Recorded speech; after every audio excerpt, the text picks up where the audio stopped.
What's up, Hippo lovers? Deathmatch World Cup is starting. JorDan against Frost 8. Seed number 16 against seed number 17 in a best of 7. We will see what they have in store for us here. And we will start off with the team random. And I think I want to do friend foe colors. We have a new overlay here as well. With the new capture age. Frost 8 is playing in the blue pretty soon for you guys here shown as well. JorDan and Frost 8 with interesting big flags here for sure. And now we can see the beautiful capture age there in full style. Tune War on Ghost Lake. First scout around, trying to harass some, and gets the first villager kill that we can see at the bottom right. So Frost 8 down one villager. JorDan opening with 7 production buildings here at the moment. 4 stables, we have 5 barracks, and now 3 siege works up at the front, a castle behind this. Builds a TC, and as you can see, lots of paladins rushing over the map here to begin with. Griff, thanks. One castle at the front. Huge and more. We will see some paladins, some halberdiers to counter those, and then, well, in the end, Teutonic Knights, the deciding unit here, incredibly strong with the big melee armor.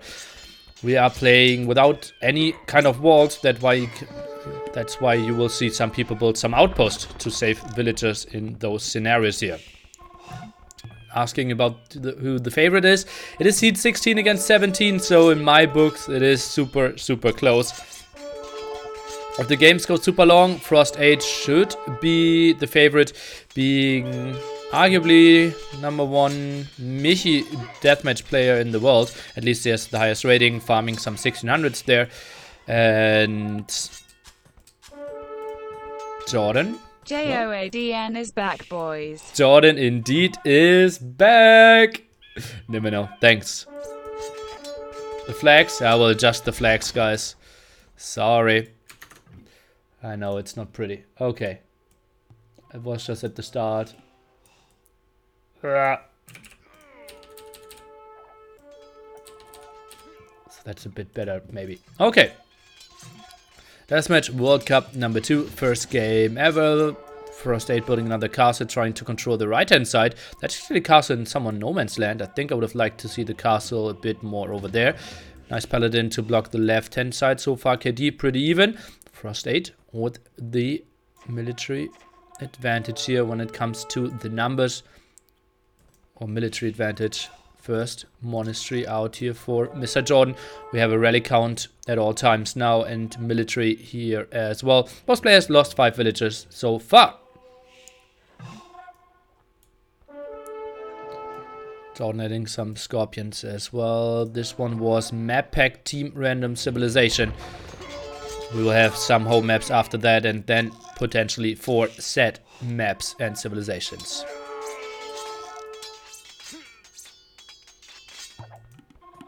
Still blocking that gold quite nicely. 1 extra gold spot here at the left-hand side. Nicely positioned for our player in the blue trunks. The other one a bit more neutral. Thanks for the gifted sub, Mr. Anonymous. Towards Mr. Hera here. Oh my god, thank you, he says. Castles with 13 range, guys, as you know. Pretty damn deadly and dictating the game quite nicely in Tune Wars.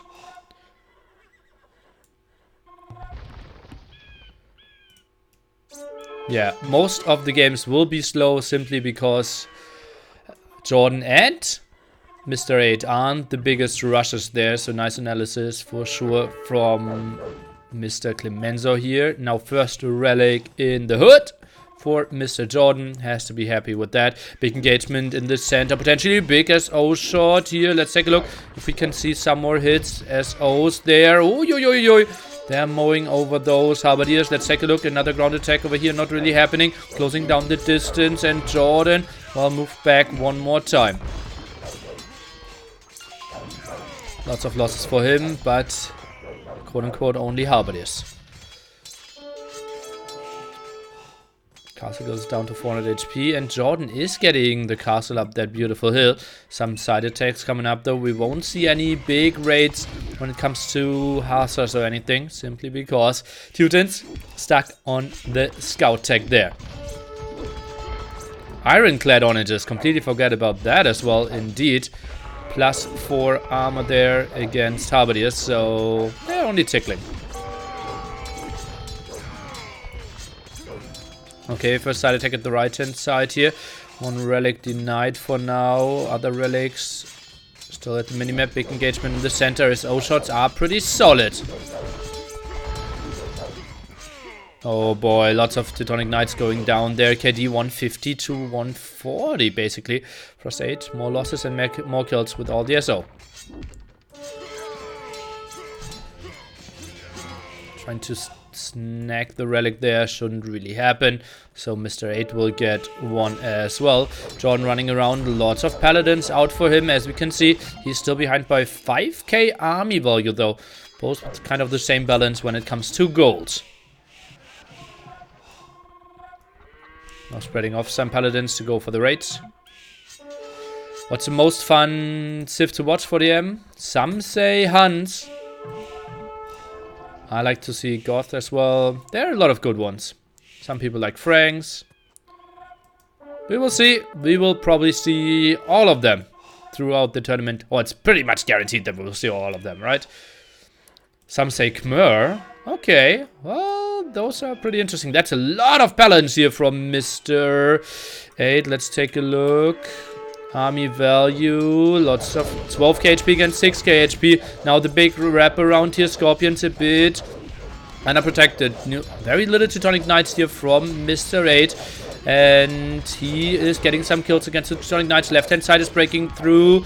SO not getting the kills, but Halberdiers are protecting them quite nicely. And we see 8 going for all the siege. That was a better engagement for him from what I could see. And all the siege is going down now moving forward. That was a horrible engagement here for JorDan. He needs to go back, maybe fight against the traps there that are going back as well. Now Pop 170 against Pop 150. And this was the first big engagement of the Deathmatch World Cup number 2 here. We will have 4 weeks of great entertainment with the final weekend, 4th, 5th and 6th of October. Ground attacks over here, trying to break the ice. Never worked for me in real life. It doesn't really work for Mr. Frost in Age of Empires. Now needs to go back here. JorDan is holding on. Similar populations. Nicely camping on that hill.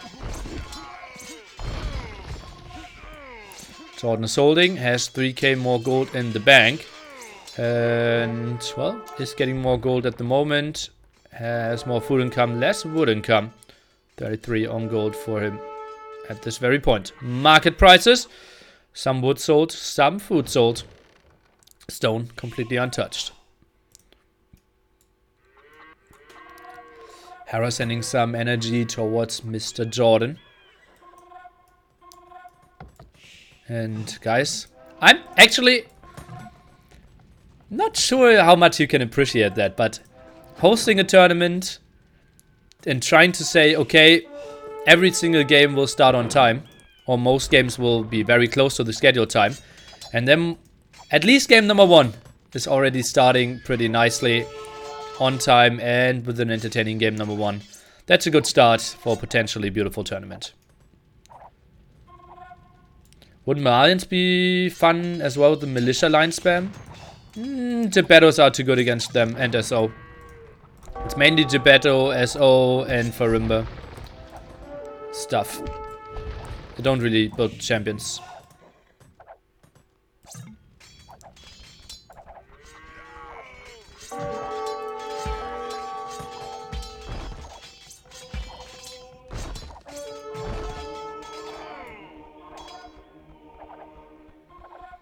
KD, somewhat even indeed. 30 to 50 to 70 to 50 there. JorDan lost a lot of Halberdiers as well though. And, well, we saw Heresy to full effect there. Didn't get the conversion. JorDan stabilizes the top. Mr. 8 camping the bottom. What do you expect? How many killed units will we have during the whole tournament? Oh boy. Oh, I have no idea how many games we have. I can do nearly math in between games for that, and we can do... I can try to go for an estimation there. The minimap looks so nice. Yeah, sweet stuff indeed. Oh, SO pretty much unprotected there. Not enough Halberdiers around. JorDan going back at that side. That was some heavy losses for him. Castle's helping out from behind. Teutonic Knights, well, only now coming. And this could be a very stable one. Maybe with fight for wood in the long run even here. Oh boy. Blue has no Halberdiers. Blue has no Teutonic Knights, right? Look at that attack. 55 Teutonic Knights on the field. 6 more produced. We have 6 only for Mr. 8. Now deleting some villagers here. Feels like 112 is more than enough. JorDan selling some resources. We are now at 52 and 62 for the buying prices. Trap could go down. No, he's actually attacking the paladins behind there. It's a bit surprising. Now his some SO could unleash them. Not really. Okay, now goes for the top here. Can we see some big attacks? Not happening so far. He's going back here. Teutonic Knights obviously not that great against all the mass SO. Especially now with the Volatile Kingdoms fixes. Teutonic Knights got a bit worse. Since projectiles are flying faster in Volatile Kingdoms after you researched chemistry. For everyone who's an old school deathmatch player and says, oh, Teutonic Knights are so good. We'll also, guys, have a Teutonic War on Graveyards as a set map in the winner bracket finals. I talked to Kellen, I wanted to see that, and he, with a lot of pain, granted me that wish. Oh, tries to outpost wall there. A house wall would have been needed though. And well, bombard cannons now, something we don't see too often, simply because they don't outrange castles. So it's basically only against SO and traps, not really against the fortified buildings. Teutonic Knights trying to hold in that area. We have a small go at the left hand side, but stopped by the castles as well. Rally count, as we can see, slightly favorable for Mr. JorDan.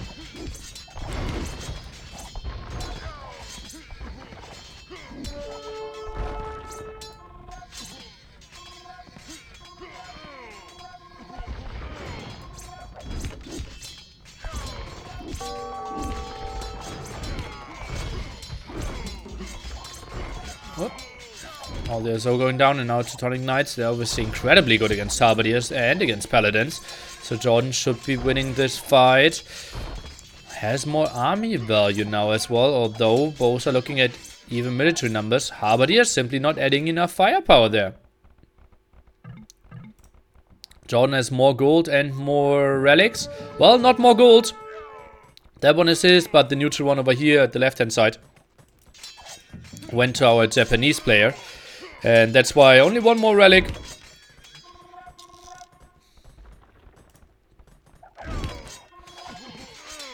At the moment, Mr. 8 getting more gold income as well. Trying to hold here. Now some Teutonic Knights are being added as getting some good connections. Oh boy, those are great shots for sure. Halberdiers are protecting those quite nicely. Another good volley, and we will see another shot. Oh god, those SO did so much damage there for sure. As you can see, Bombard Cannon now needs to go back. More siege workshops at that side. Frost 8 dropping down to 150 population though. Military, we see him. Teutonic Knights, Paladins, SO. JorDan goes for more Bombard Cannons. What are my personal ambitions for this tournament? Top 8. And then I'm happy. Yeah. Those are my ambitions. I was seed number 5, so kind of defending my seed there roughly is totally fine for me. How tanky are those Teutonic Bombard Cannons? Well, we have 2+4, right? That buffers 6. Paladins still have 18 damage. Teutonic Knights have 21 damage, so it's not like they're surviving too many hits with only 80 HP as well. Uh-oh, Teutonic Knights. They shouldn't really do too much there with the SO around, and that's why they're retreating. NCC will end in first round. Well, then I will play Silver League. That's the beauty of this tournament, right? It is tricky to drop out quite early. Harps need 20 hits instead of 10. Okay. Tato Baraka should be running at the same time. We will cast records after this series. Okay, some more SO shots, guys. And, well, it is played in fast speed, as you can see with the timer really rushing there. Already 35 minutes in. Those series can be exhausting for sure for those players, but games shouldn't go as that long. I think Ghost Lake is kind of a camping map, plus Teuton War as well, plus those players. So it could be a very long series with those two players, but trust me, we will have some best of 7s, not even taking a full hour.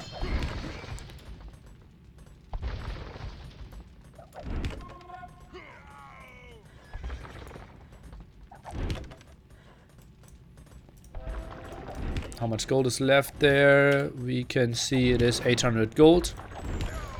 So soon they can maybe even switch to another angle. Now Bomber's cannon defense here from Mr. 8. SO shots are landing quite nicely, but JorDan losing his again. More traps from the side, but those are super exposed. Let's take a look. Can we get some SO connections? Nice snipe here over at the left-hand side. And the castle is going down, meaning bombard cannons of JorDan are becoming way more efficient. Some of the Harbardiers now trying to chase down the SO.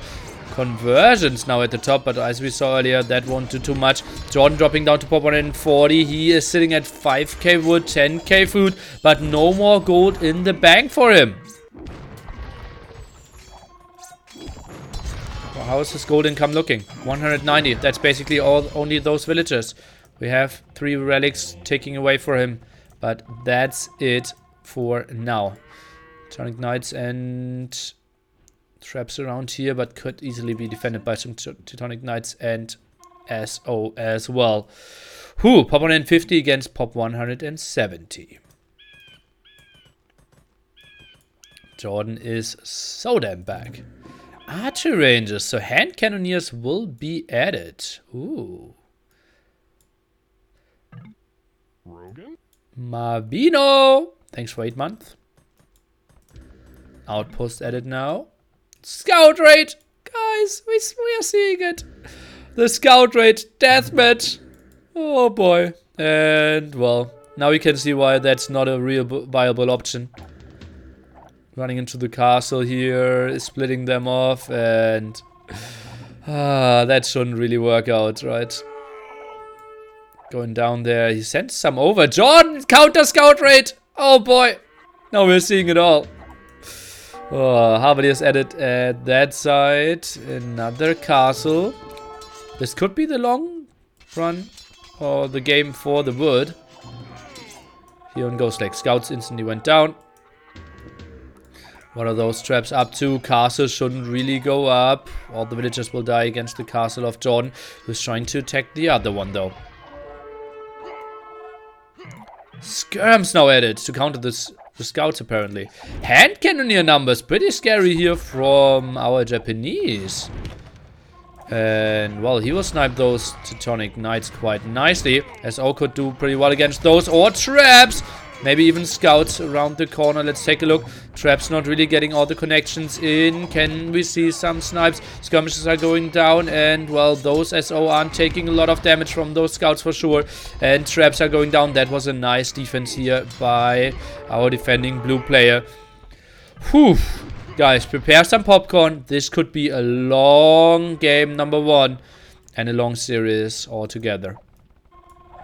We will have very fast civilizations later on, such as hunts on GA for map number 4 though.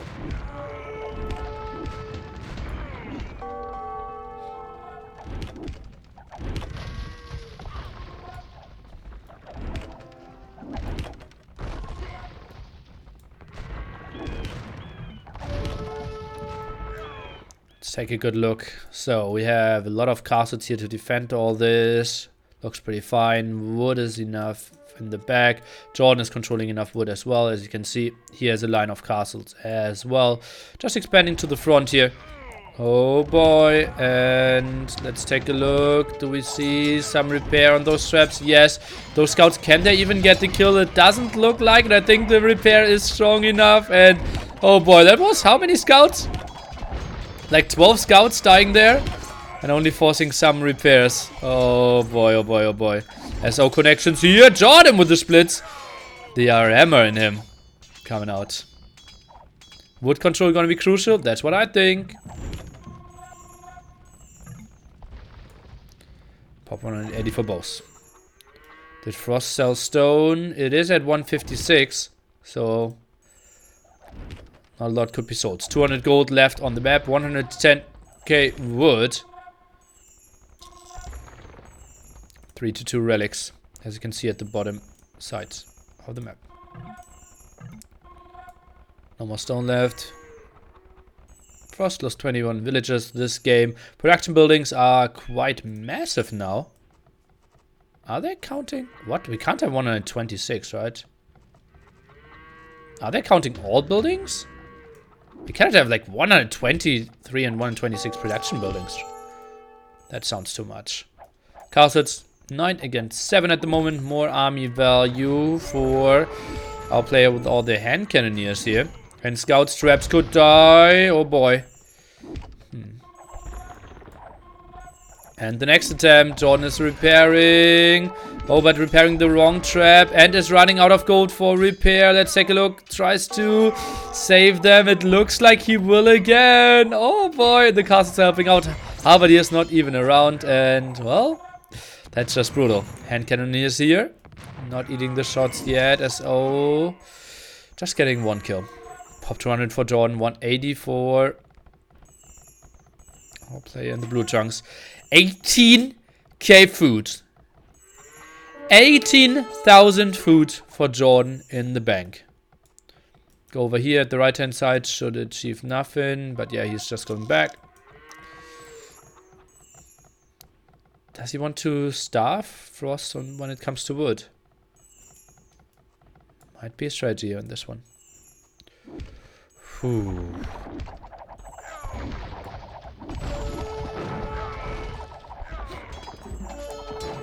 Okay, at least those scouts got 1 SO. 1. Yeah, SO. 3 traps now moving forward. Oh god, that looks like the big army here. We have the big move in. Let's take a look.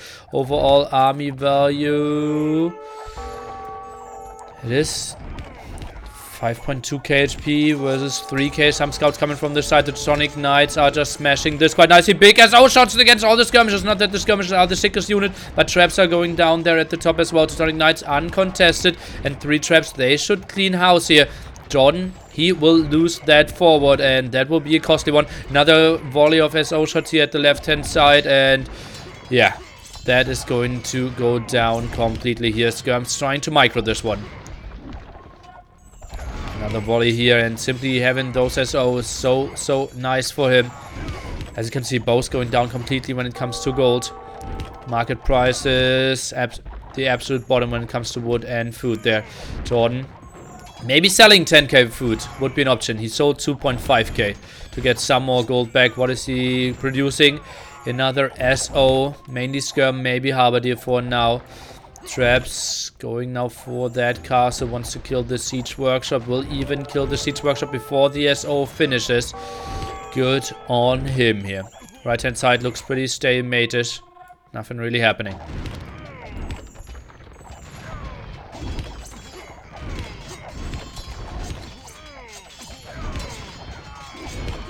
Oh boy, solid SO connection there. And well, Frost 8 simply with a different army composition here. Not a single skirm to be seen by him. JorDan is dropping down to 140. Is losing that hill. Production is still active though. 40, 58, 63. Halberdier is queued up.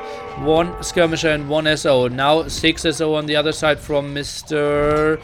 8, who is selling food and wood himself. Pop 140 only for JorDan. Will lose that castle. And what can he do against the next push? SO not really connecting too well here. Scouts going to the front. No protection against that. Let's take a look. Tries to split those around. Nice move. Uh-oh, but he should have sent more. Those are going down without getting the crucial kill. Ay, ay, ay. Villagers should die here as well. Some nice monks behind this for some healing. Love that.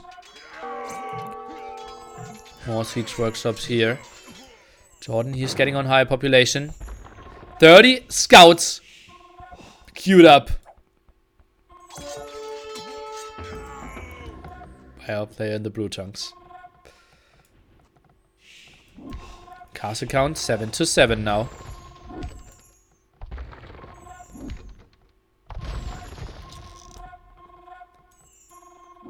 It's a scary looking army. Bombard cannon as well, and JorDan, he's just so trash heavy. Could sell so many more resources, but he's not going for it. SO is now moving forward. JorDan could have maybe gotten a good connection there, and now this gets really rough for him to take a good engagement here. I don't really see that happening too well. SO, JorDan gets 1 kill. Good start to this fight for him. Traps taking the high ground there. Everything goes down to 4 SO, obviously. And, well, another volley there into the hubs. Traps not really knowing what to shoot at. Now going for some lumber camps. Nice out-microing here by Mr. Frost. Sonic Knights, Hand Cannoneers, Halberdiers, skirm the composition. Mixed in with 1 monk, 1 bombard cannon. JorDan, he goes full trash. Halberdier and skirmishers.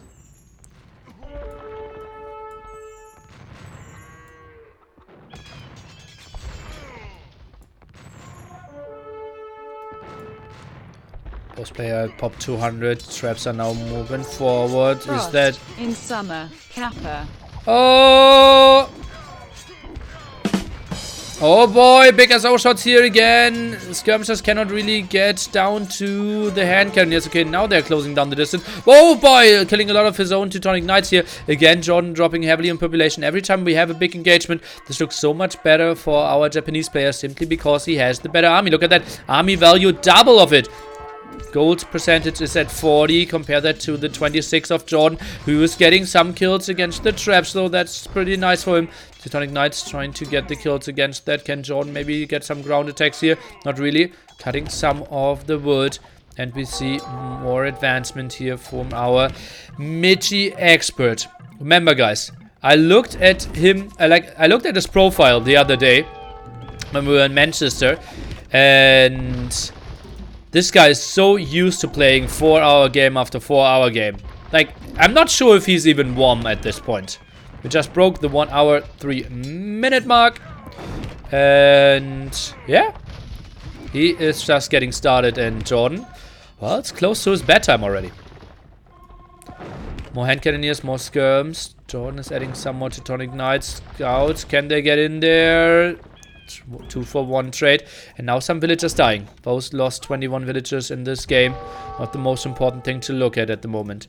JorDan moves his army over, keeps the SO there, and that was a lot of that army at all times. Look at that. That's a solid 30 military units here that aren't doing anything. Phew.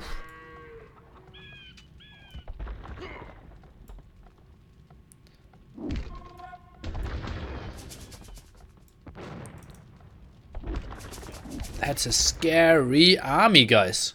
Now running dry a bit in the back. JorDan not really reseating his mill. Okay, now he is. Let's right click a bit and then he can maybe take a fight with the bigger numbers. But actually, he's behind by 3. It just looks so weird because we had so much stuff here. Scouts now being sent somewhere. Getting some kills at the front. That's still a scary army. But there's so much gold in there as well. His average game time is 1 hour 20 minutes. Okay, I expected it to be less, but yeah, he mainly plays 1600, so he might have some 40-minute games as well there. KSO is getting some kills. 2 for 1 again. Teutonic Knights are going forward. Halberdiers are dying at the front. SO going down in the back. Trap as well. Hand Cannoneers should kill all that. Bombard Cannon is getting some reasonable connection. As you can see, production always on point here from Mr. 8. He keeps on massing and swarming in. While JorDan, he takes his time and goes for so many skirmishes. That feels so weird, man. Trap still completely idle. Teutonic Knights finally moving somewhere. Hoo boy. This is a good game. I agree. It's called Age of Empires 2. We're playing with all the expansions. Rise of Rajas. Is the dead will count and KD bit bugged? Well, it is due to SO, right? You kill a lot of your own units with the SO and then it bugs out. Hans War should be completely fine, since no one is going for any mangonel slash self-kill trap. Can you self-kill yourself with traps? I don't even know. JorDan's production, 13 skirmishes. On the other side, 1 SO, 13 scouts, 13 halberdiers.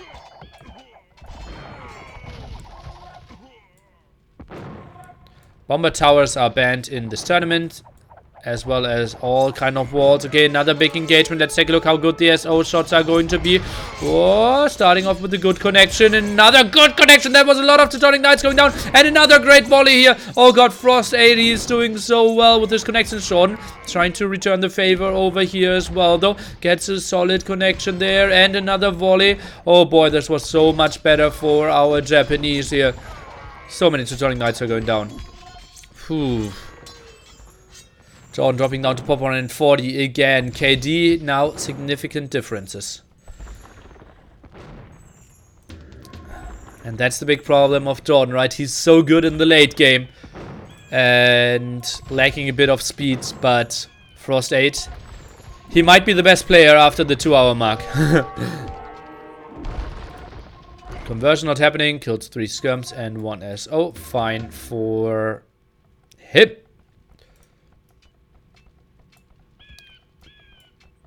What is... who's attacking?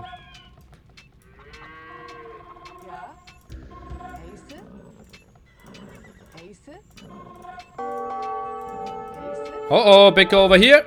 Or is it a big go? Well, one trap moving forward. Teutonic Knights moving out as well. Scouts and even 2 Paladins at it. It's something we haven't seen for quite some time. Trying to snipe down the SO and should be successful with that. Castle might go down. Meanwhile, some hand cannoneer raid here at the side. Should only get the lumber camp though. Shouldn't really run into the castle.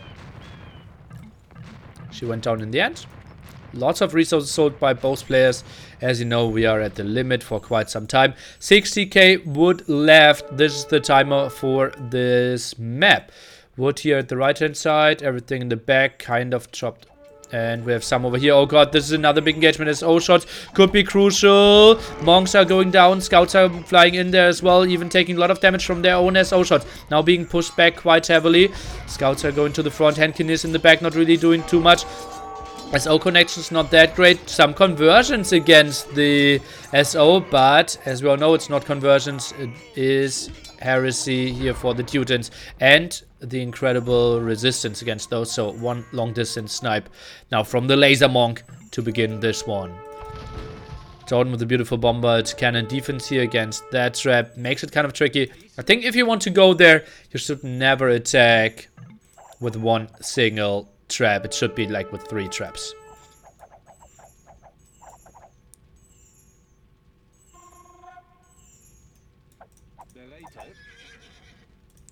Potential next engagement. JorDan still sitting at 17k food, 8k wood, 86 villagers for him, using those quite nicely apparently. Teutonic Knights are going down at the front. SO shots pretty good in the back again. JorDan is doing a great job of trying to snipe those SO. I love the usage of those monks. Need to snipe the monks here. And, well, as you can see, lasers are still flying in. One going down, but the other one survived. And now Teutonic Knights and hand cannoneers still doing a good job here. I love the approach of JorDan, but he's still lacking the numbers. Best of 7, maybe too long. well, it is a very important round, and trust me, we will see some way shorter games. And those, like, we predicted that this will be a very long series by those two players. I said it earlier, we will have best of 7 series that won't take an hour.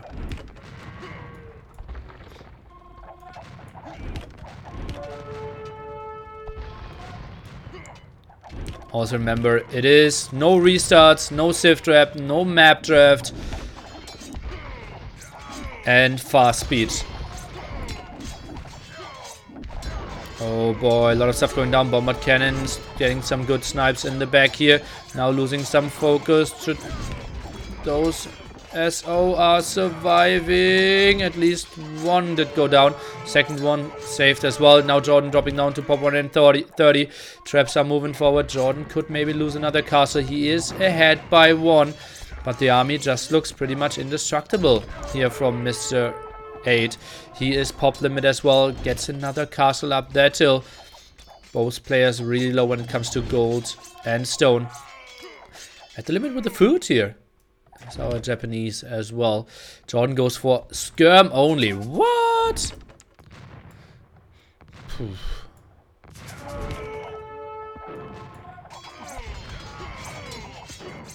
Scout's moving in against the bombard cannon. Scout doing 3 damage only. Those skirmishes are getting a big shot in their face though. Dropping down to pop 140, and Shining Knights are protecting this so nicely. Frost just selling, or Mr. H just selling so much more wood. As you can see, production tab for JorDan, 90 Halberdiers, 55 skirmishes. His KD won't get better. Eating more of those shots here with the skirmishes against this. Oh, 1 hour, 22 minutes. Oof.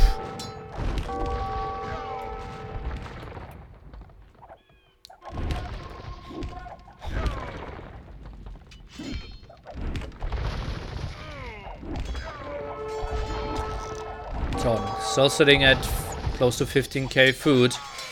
Can we get some SO connections? Not yet. Skirmish is now even attacking the SO. Also only doing 1 damage. One X. This looks so weird. Frost is the clan indeed. Bombard cannon micro. Both players maxed out again. As you can see, the numbers pretty sick. 85 more Halberdiers queued up for JorDan. SO, can they get some connections? 1 bombard cannon going down. And more skirmishers are falling. Oh god, the volleys are so big. Teutonic Knights pushing in as well. If Blue is now sending like 3-4 traps in there, this could be the kill. Let's take a look. Is there more army coming forward? We have 2 traps around idling so far. And now trying to go for another go. Right hand side is where we still see a lot of wood left, and well, we still have some wood left there as well. Can JorDan survive? Can JorDan starve his opponent? That's maybe an option. We're dropping down to 44k wood left on this map. 13 Teutonic Knights compared to only trash left, and there's not too much to kill those Teutonic Knights at the moment. Bombard cannons buying some time though by sniping all those traps. SO connections are pretty massive again here. Bombard cannon nicely protected in the back. Can the SO get the connections? Doesn't look like it so far. Bombard cannon is getting microed back. Oh god, KD is now getting completely out of hand here. 1.5 to 1.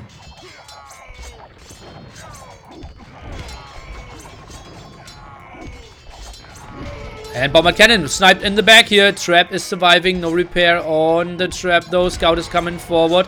We still have some moves here. JorDan even bought 100 stone for himself. And he doesn't have a lot of gold. So there's a tricky one. And JorDan is calling this one pop 140. The push was not to be stopped. And Mr. 8, after a very hard fought game number 1, is taking this game. And oh boy. This is seed number 16 against seed number 17. We were expecting close series. We know that those players are pretty passive.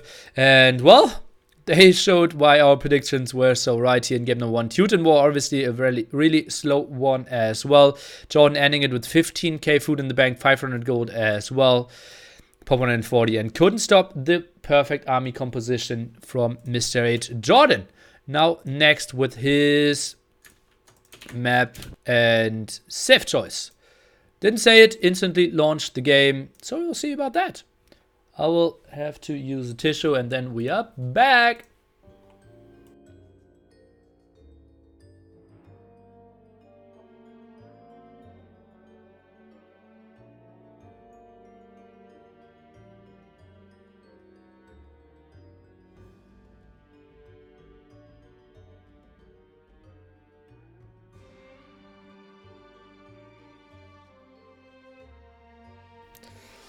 Sell 10k food and get some gold units and more. So he did sell endless amount of gold over this game, right? Maybe more, yeah. So great to see you, DM Tony. Was time, right?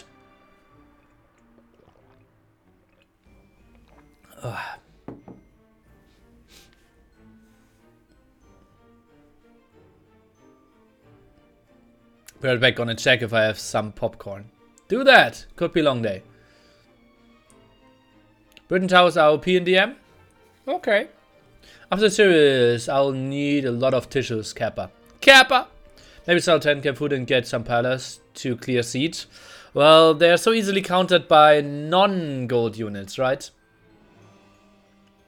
So, now JorDan can pick the civilization that both have to pick, Mirror, and the map. But it cannot be Ghost Lake, Green Arabia, Gold Rush Prairie or Golden Pit. So none of the map from before and none of the maps that are in the later stages of this series. So something like Sand Maze could be an option for him. 8 SO Micro won him the game. Yeah, agreed. Down to 40 seconds. Back delay. Was the game close or one-sided? I would call it close if it's a 1.5 hour deathmatch game. With first map being random civ, random map, we could see the same matchup twice in a series, right? Only if it overlaps with 4, 5, 6, 7. It cannot overlap with 2 and 3. Hope he picks Goth. Well, he can't because Goth are already on Gold Rush. And we will have something that a lot of people will like. A stylish civilization for sure. We're jumping into game number 2. Mr. 8 has the Japanese, and JorDan did pick Japanese on Sand Maze. So we could dock over here. They did not use the updated version, or I did a mistake there. One shorefish. And, well, ships can't go over all that area, but the first villager got denied here, trying to get over there, and this is going to be an interesting one. We're starting with double stable, quadruple barracks for JorDan. On the other side, we're starting with 5 barracks, 4 archer ranges, and 1 castle. No approach for the water just yet. And guys, this is the time where you in the chat have to spam some JorDan and some Neely energy to give him some love. Otherwise, he will fall down to 0 in this best of 7. You think Viper will win the tournament? 4 people were seeding the players for this tournament, and all 4 did put Viper on seed number 1. And now the energy is flying in. Good job, guys. Demos added here. JorDan not knowing that you don't have heavy demos with Japanese, apparently. But we could see a big connection to begin this one. Guys! Deathmatch World Cup is live and we get the double connection. Hallelujah. And this is so sweet here for JorDan to begin this one. And oh boy, rushing the fast move here was so nice for him. JorDan is back, guys. He's putting the castles at the side and, well, 8 is not getting a lot of control in the center so far. No tower control, no traps yet. Whew. This is over, says Clemensor. Well, JorDan is actually behind in population here. Now goes for some galleons. No contest for the center water so far. Whew. Water control on this map is GG. Well, it certainly helps.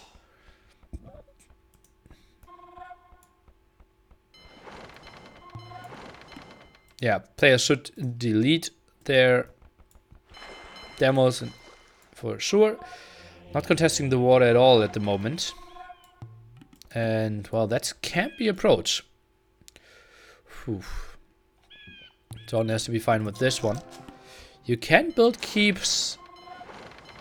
You simply cannot build bomber towers. But, well, Japanese keeps are somewhat similar, I would say. Villager numbers, somewhat even. Military numbers, a bit better for the Japanese. Or the player from Japan. Lots of TCs in the back. Very little villager raids so far. In general, KD, mainly the demos. It is allowed to build buildings on the enemy side, yeah. Simply didn't go for it yet. Cannon Galleon. Oh yeah, queued up as well. 8. Even. 1 more Cavalier. Massive amount of more villagers. Demo hits. Not really happening. No go over at that side. JorDan trying to be annoying a bit over here. And Cannon Galleons could dictate this one. Now could we see some big demo connections here? Trying to go back. Gets one good connection for sure. And maybe even more. Let's take a look. Yeah. They can only go to the edge of the sand there. But those were some good ones. KD 57 to 22 already. And this will get pretty tricky. Oh boy. This obviously is a completely new map for the DMers here. And some people didn't adjust to those settings too well yet. Tournament did start yesterday. First scheduled game was today. Traps now moving forward. Rams moving forward. Pop 170 for both players. Rams trying to soak up some damage. Let's take a look what the traps can achieve. Tries to go for the dogs here, but all the traps are going down. The KD is simply brutal, and 8 simply doesn't know what to do here. No more demos left to be sent in. JorDan with another group isn't having a lot of traps working for himself. He just has some. He could maybe crawl forward.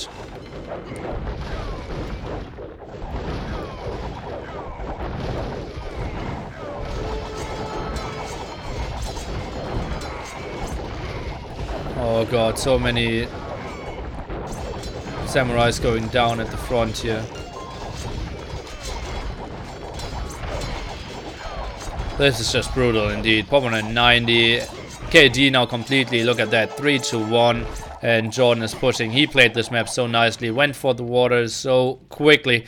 And, well, just giving up the water completely is not a winning strategy on this map. Unless you have a sick side attack or something going for yourself. Which 8 is not having at the moment. Still some defense here. Champions controlling all that area. So many castles around as well. And all cannon galleons just slowly killing and chopping away what 8 built here as a starting base. Just think about that. What we're starting to see. Castles going down at the front. So many rams going down as well. And yeah, we still have some income. And oh, we have the side attack now here. And JorDan, he's sending some of his galleons. Let's go in this point of view.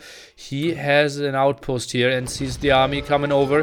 Has one castle. Can he go for another one? Doesn't look like it. But we'll send more galleons over. Let's take a look. If Frost can do, or Mr. 8 can do too much here. Lots of traps around as well. Could snipe those galleons. Not really happening at the moment. Maybe wants to squeeze through. And those galleons at the moment uncontested. One cannon galleon as well. Traps. They are getting to the other side. And galleons. Okay, they're microing quite nicely. Are going down. Still both players with complete maxed out population. Oh god, how quickly did those unpack. All the galleons went down, guys.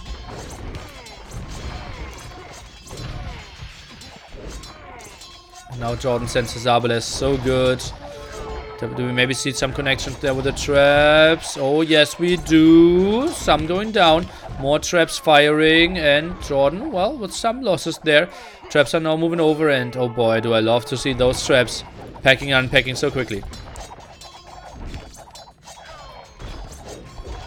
Why don't we see a CA? Well, people aren't really adjusting too well.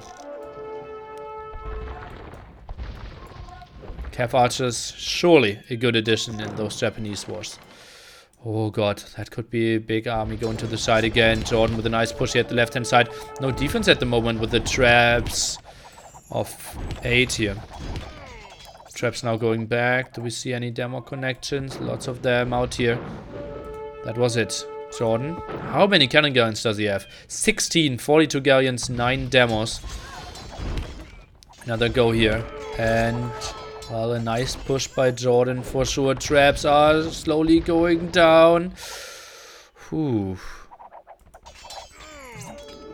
Castle count low for both players. 2-4 at the moment. Make that 3-4.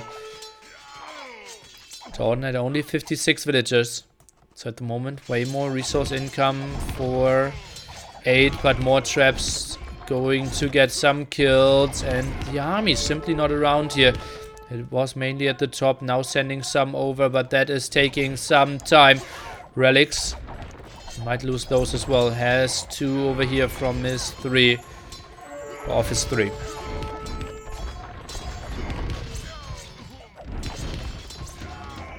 No more siege at the front. JorDan maybe packing his traps.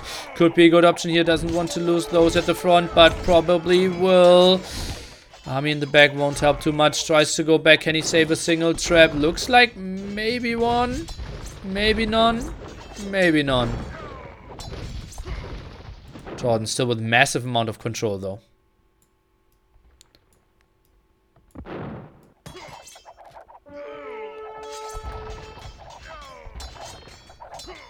Eight completed at the limit with all the resources. JorDan, except wood. JorDan still with a solid bank. Food, gold, KD. 3-2. Half the population is boats. Well, somewhat.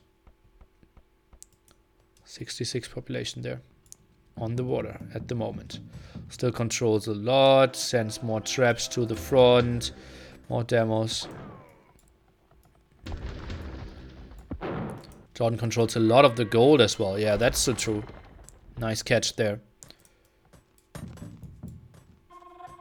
8. He needs to group up and make one big go. But without water control, this is going to be a really rough one for him. Could maybe go for another snipe at the right hand side. Not really happening. I think he needed to tower up more. Get more traps. But, well, mistake number 1 was clearly simply not going for water to begin with on this map. More samurais. JorDan getting closer to pop limit again.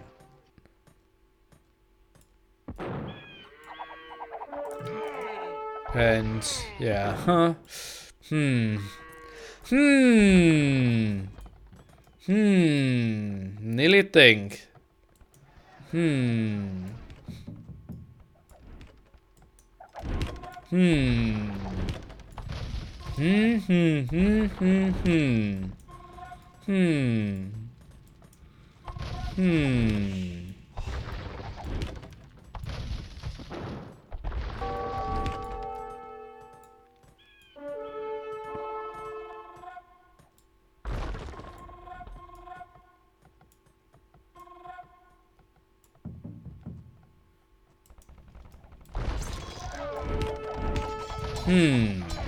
Pop 193 out of 185. Traps now moving forward over that side. Not the biggest. Oh, that was an onager shot, or what happened there? Now samurais are coming over. Some protection behind with some arbalists and onagers, so maybe not the greatest engagement. So many traps from JorDan. And now he has his opponent at 1 single castle left after this one. JorDan has 4, enough stone for 2 more, is getting some more gold here at the sides. He is playing it so nicely. Finally a keep. What's the land army count? No samurais at all at the moment. Oh boy, samurais are dying quite heavily here at the front. Ships not really helping too much behind this. Let's take a look. Cannon Galleon trying to get some connections, but not the most important thing. Castle went down. 0 castles to 4. And JorDan with another raid in the center. That castle could actually get sniped quite quickly. JorDan just unpack, kill, and pack again and go away. And that is what he might be doing. 1 full volley, getting it down to half HP. And oh boy, traps are so sick in this war. Oh man, and Frost didn't go for them at all. Now goes for some more cutting of the forest here as well. And that was a sick snipe here. JorDan just in and out. Has more samurais, and he cannot be scared of, like, yeah, running into any castles or defensive towers or something. He sniped so much. Well played by him. More siege workshops by him. And I think he will just go for a ram, samurai, and patrol them in everywhere. Just don't build castles. Well, don't build castles if you see 6 traps around. Japanese traps.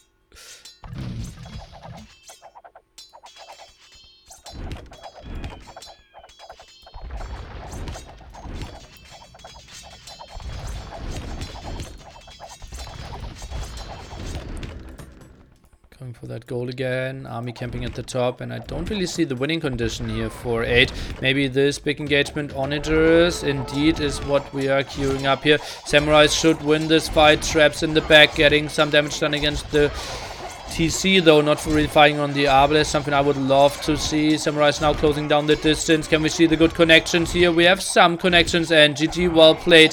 30-minute game here. It felt over for quite some time, but whee.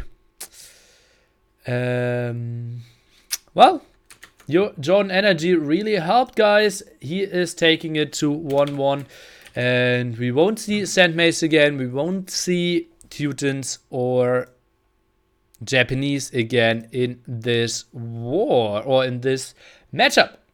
We will have standard DM settings coming after this, but first we will have the home map of Mr. 8 here. It will be all mirror matches for the whole tournament, indeed. Would full-out traps be legit strat when other have pawned? I think you go for a lot of traps and a lot of keep, and then can regain that, yeah.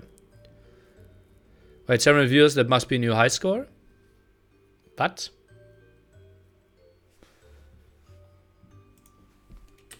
you can't do it.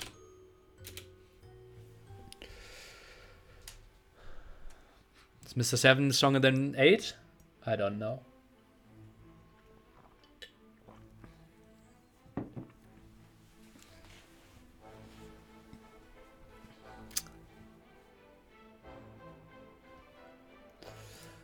Okay, so 8. What matchup he should go for? Probably another small, slow one. Something like Mongols would be good. Maybe Dunes, Mongols, something I could recommend for him. Well, we will see. Game 4 will be brutal, and we will also see Goth War on Gold Rush. Interesting. Can you call 8 Frost? It would be much cooler. Well, I can't call JorDan Secret, right? Do you think casting those games might change your strategy? Yes. Is that the game guy with 43 win streak on Michi? Yes, he is. As you can see, that's him. He's Frost 8 and Frost 9. Mr. Numbers.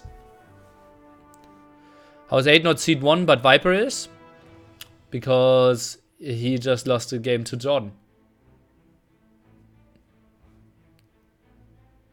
Speculator down to 3 minutes. I'm back in 40 seconds. Or something like that.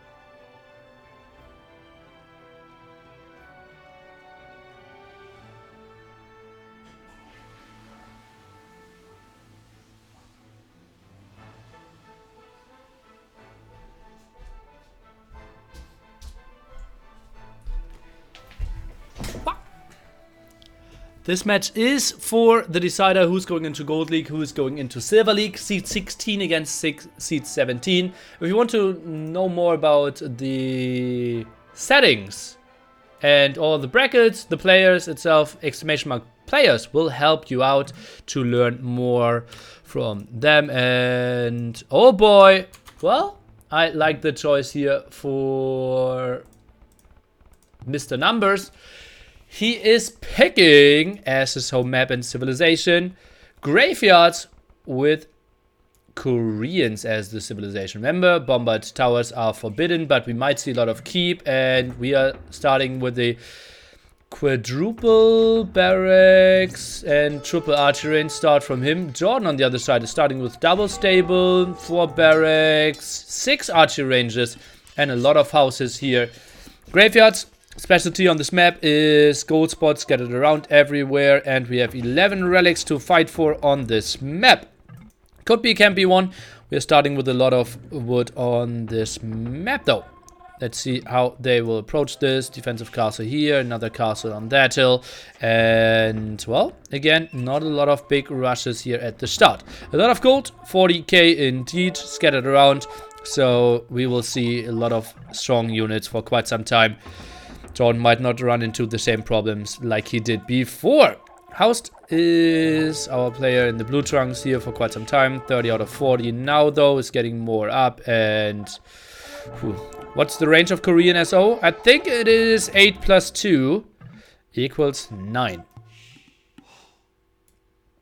Why build the worst cavalier in the game? Well, to get map control, to get some villager raids. I don't like it either. We didn't get a single kill, and it does not really matter. And that's the reason why JorDan didn't get such a high seed, right? I love to troll the chat, guys.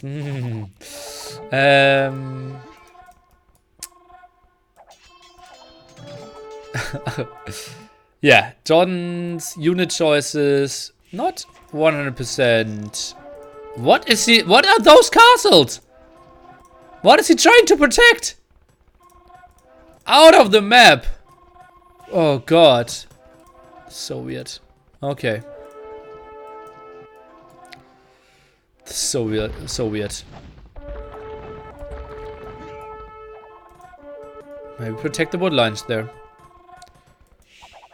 Okay, let's take a look. Castle goes up. JorDan did invest quite a bit. Cavaliers will go down as well. Fighting on the castle means 8 should defend this quite nicely. Way better KD for him. And we'll clear this up. Halberdier numbers pretty solid. And now we will see the dance of DSO. And we saw earlier 8 looking pretty strong with that. Something we won't see in game number 4 and 5 though. Now first monastery for JorDan. We will see the count rise quite a bit there. Army value 4k or 3.5k advantage for 8 is cutting the wood line at the front. Wants to get a clearer path to kill his opponent apparently. And now moves forward. Has some more war wagons out as well. Let's take a look. 18 for 8. 19 overall. JorDan at 21. I'm a bit surprised. Where are those? Ah, okay. Still lacking some of his waypoints. Has some in the back here. Not really sending them to the front. SO numbers really important in this one. And range indeed at 9. Oh god. I see the fail coming, guys. 5 SO at the front. He wants to click back and shoots that tree with everything next to it. Double the population indeed. Military count for JorDan only at 70. More SO here at the side and... well, 8. He is fine with making it a very long game, right? You can see him camping, building the castles everywhere. Just slowly collecting all the relics. And he saw how the Teuton War went. And maybe just wants a repeat.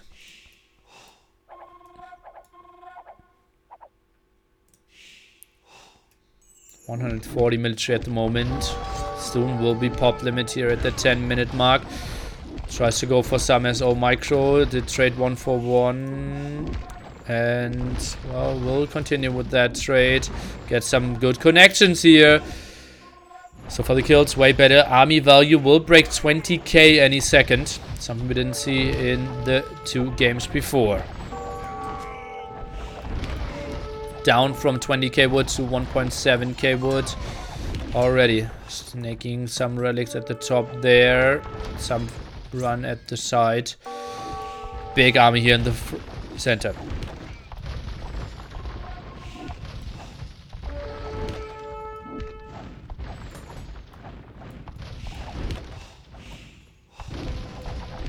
Jordan at 140 goes for 2 more monks. Only SO, more villagers. Nothing else queued up at the moment. He wants to play it SO only. Well, SO are dominating this game, but you have to have a mix with them.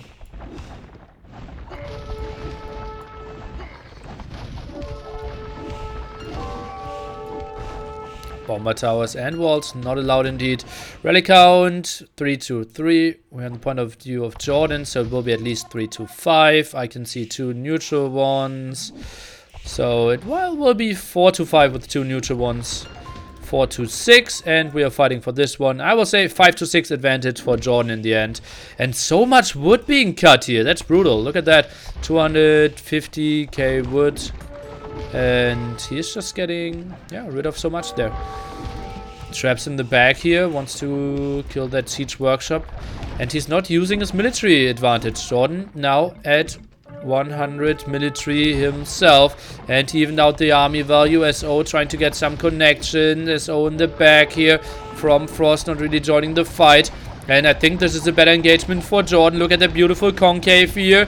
SO shots at the top, pretty massive, and that looks pretty good for JorDan here, guys. He has to be happy with this one.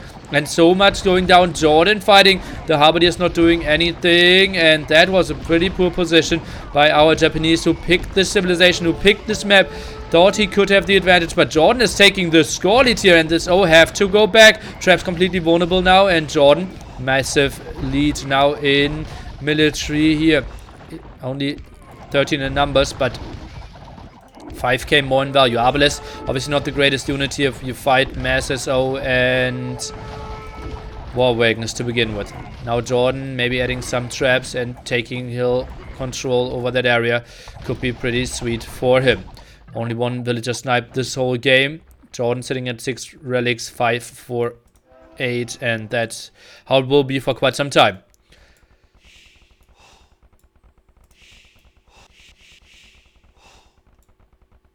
Do War Wagons have bonus versus buildings? I don't think so.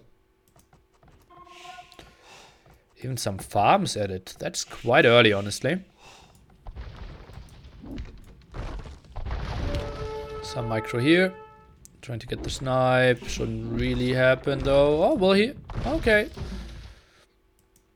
Good enough. Okay, time to breathe again, guys. And yeah, if you're through with your first set of popcorn, this could be another popcorn game for sure. As you can see, 8 not willing to attack. JorDan maybe thinking 6 relics is enough. Should optimize his waypoints a bit more, or gathering points. Still some army in the back by him. Get some more control. Overall, he has more control over the map, so camping might be fine for him. 8k gold as well to 1.6k gold. Nice observation there, guys. 1.5k stone as well. JorDan, he has to be fine with how this went. Just feels like 8 didn't use his advantage when he had 140 military to 70. He was just camping, didn't have enough siege to really punish JorDan for underproducing.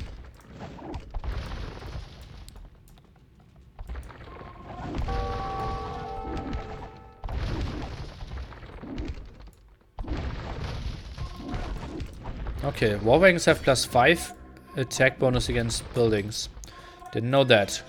Castle most likely will fall. 1 trap on the hill. Not a lot of stuff coming to defend against that. 3 more hits needed here, I believe, with this repair. And SO, can they get the connection? Oh no, even more. Takes a lot of villagers to repair. And, well, not a lot of SO from JorDan. Is microing with the one at the front. Seems like the trap will die with the SO now moving forward, but that was kind of costly as well. War Wagon still on the hill. Nice usage there for JorDan for sure, and he's taking this so much more cost efficiently. Oh boy. Well, some good SO connections now. And there was only 1 trap going down. It wasn't like 4 or 5 were sniped there. JorDan didn't have a lot of SO either. Now some shenanigans in the center here. But not too much going on. JorDan just trying to snipe some of the castles. We're going down to 7 castles pretty soon.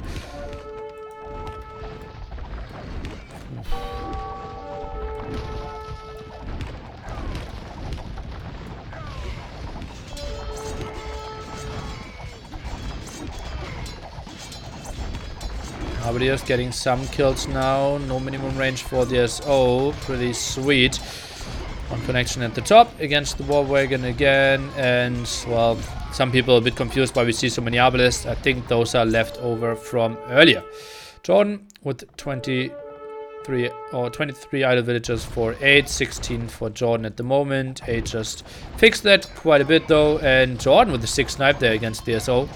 Goes for more war wagons, but it's completely low when it comes to wood here.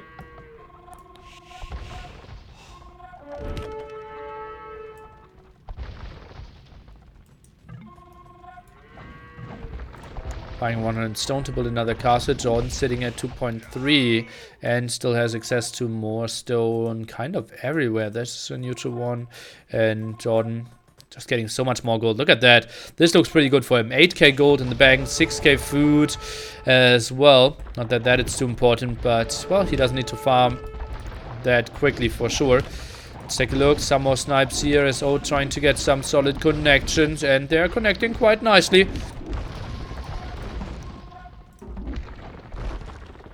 Getting some kills done. Hussars incoming. Oh yeah, that's true. Nice catch there at the top. And let's take a look how they can snipe. They are obviously great against the SO. Well, reasonable against war wagons, I would say. And pretty great in sniping traps. Let's take a look. Halberdier numbers for JorDan did increase as well though. And JorDan is taking 2 Hussar as well. So both with the same idea at pretty much the same time. JorDan pop 188 sitting at pop limit. Basically both players at pop limit. JorDan just waiting to get up to his masses again. Trap war here, and oh boy, this is another very campy game. We're at 28 minutes in this one. JorDan going for another castle. Wants to protect 3 relics here. Has 4 monasteries in total.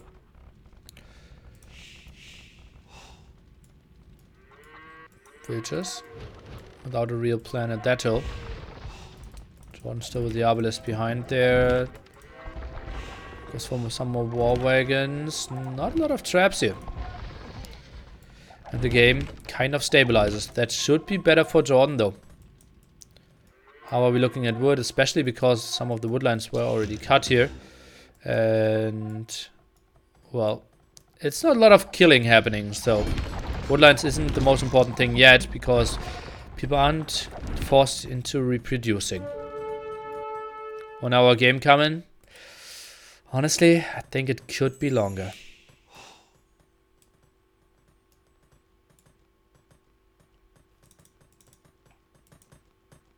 Oops.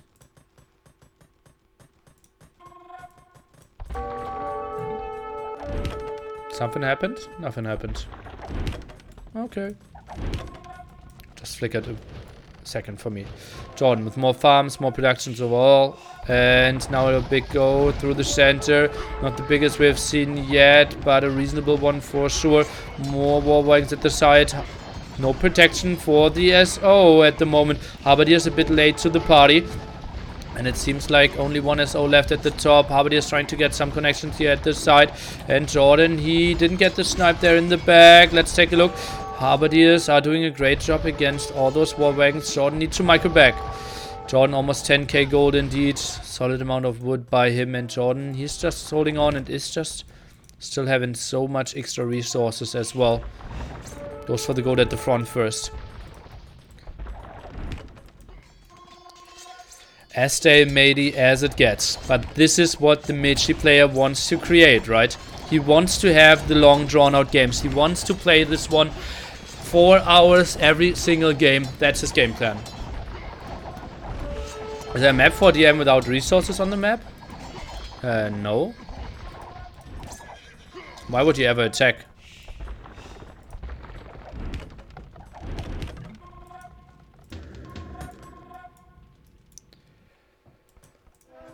Whew. I don't want to overhype it, guys. It is simply the game plan, and 8 is executing it quite nicely. He did win game number 1 with it, so I can see why he's sticking with it.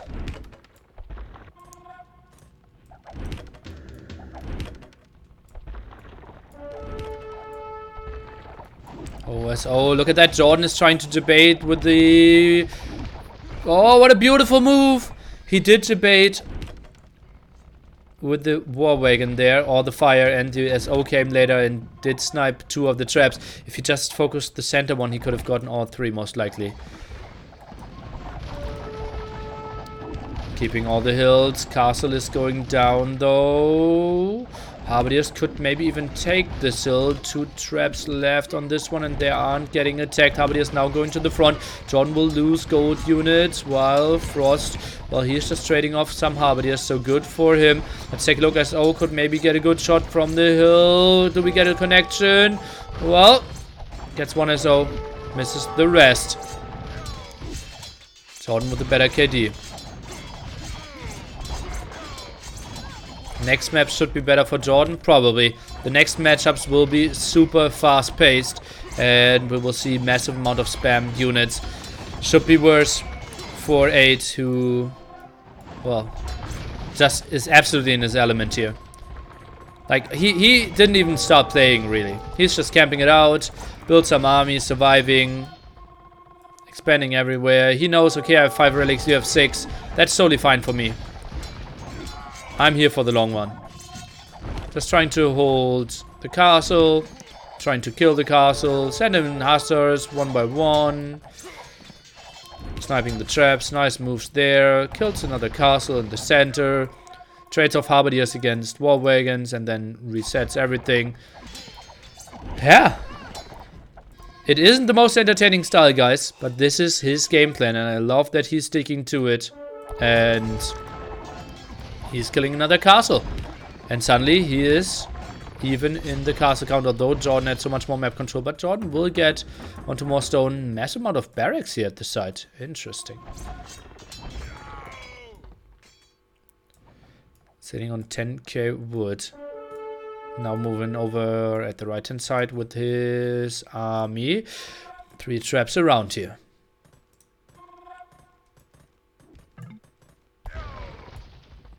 Oh boy, this could be pretty ugly. SO shots not happening at the moment, or are they? JorDan with a poor positioning. Well, we have some connections at the front. Could have been worse though. JorDan is trying to micro against this, and I think this is a horrible way of fighting here for JorDan. Oh god, those are the losses that Frost was searching for. And, well, SO trade, that's kind of fine for him. But so many war wagons are going down. Let's take a look. Maybe connection from the top there. And, well, it simply is the SO hits over and over again. Not a single trap went down behind this as well. Oh boy. Whew.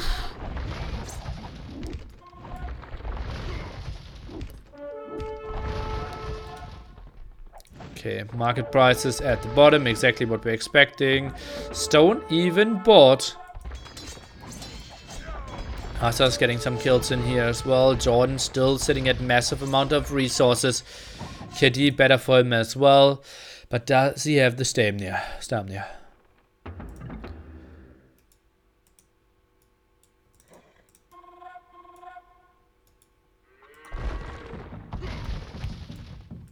Just another SO snipe.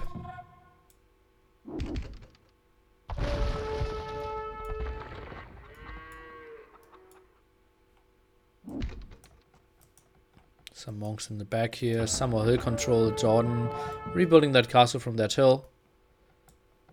Not rebuilding it at the left hand side at the moment. Tries to go into some more stone. Let's take a look. Another go here. That's a lot of traps for 8. And he is getting the snipes against the SO and JorDan. He doesn't have a lot of SO at the moment. He has 6, is producing 4 more in a war that is heavily dictated by SOs.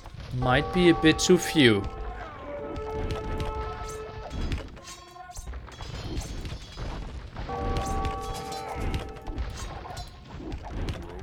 DMFTW. Oh, Mr. Shiny Boy. Winner of deathmatch tournaments as well in the house. Hussar's now way more efficient and... Well, castle number 1 is going down. The siege workshops in front of that as well. Let's take a look how well the SO can connect. Some Halberdiers are going down and... Oh, this is so tricky. How do you take those engagements? The SO are just so important, and the micros so intense. They're clicking so much, and war wagons are going back. Maybe the traps can get some snipes. Bombard cannons not on the field yet. Obviously not that great when it comes to the range against the SO, because they get the +1 there. But that was another good fight. How many traps did go down? 2 for now. SO count still pretty scary for 8. And now he's moving forward in this one.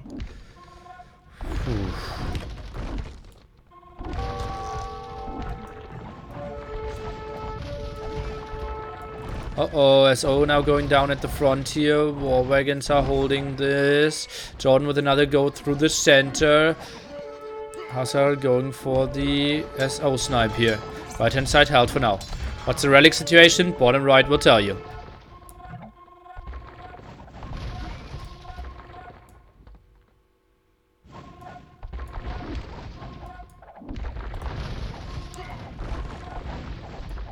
Pick the most mission settings possible for this game, as he should, guys. JorDan's gold bank is slowly dwindling. Wood bank getting even. And, well, Halberdiers are now traded off. JorDan queues up another 30. Hazards behind this.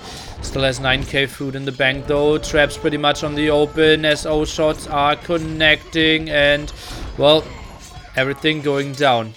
Stone count for JorDan still pretty sexy. Some more monks around here. Oh, what a strategic game. Production buildings.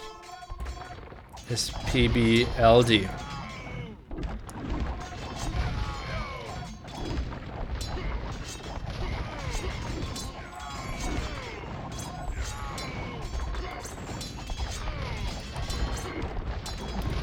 Some more snipes here. Nice connection there at the top, getting 3 kills. The other one has to get one volley off before dying.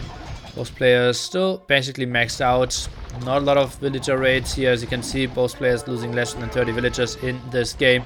Some raids through the center shouldn't really do too much. Should get a lot of damage by the castles already. And, well, one is getting through, but oh boy, maybe replacing that lumber camp could have been an option.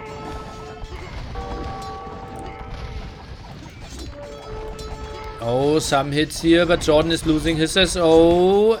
Halberdiers moving forward. Champion getting okayish connection. And it seems like the Hazards are coming over to finish the job, though. Oh no, he just patrolled in. Taking a fight a bit here. Oh, it's so tricky. I think this is another bad fight for JorDan. Losing all his war wagons here at the front. The armies looks pretty scary of 8, but he is at 160 while JorDan is still pop limit. And continues to raid. Maybe going over to the left hand side is what 8 is forced into. Repair on that castle on that hill. JorDan's map control is still looking pretty sexy. More farms now seeded. Whew.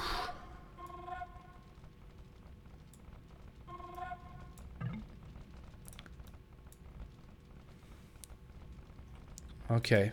So that's counting houses as well at the moment. Or maybe all buildings. 1k gold lead has gone. Well, then you tuned in late, my friend. It was a 9k gold lead at one time. 9k gold lead for JorDan. Completely vanished.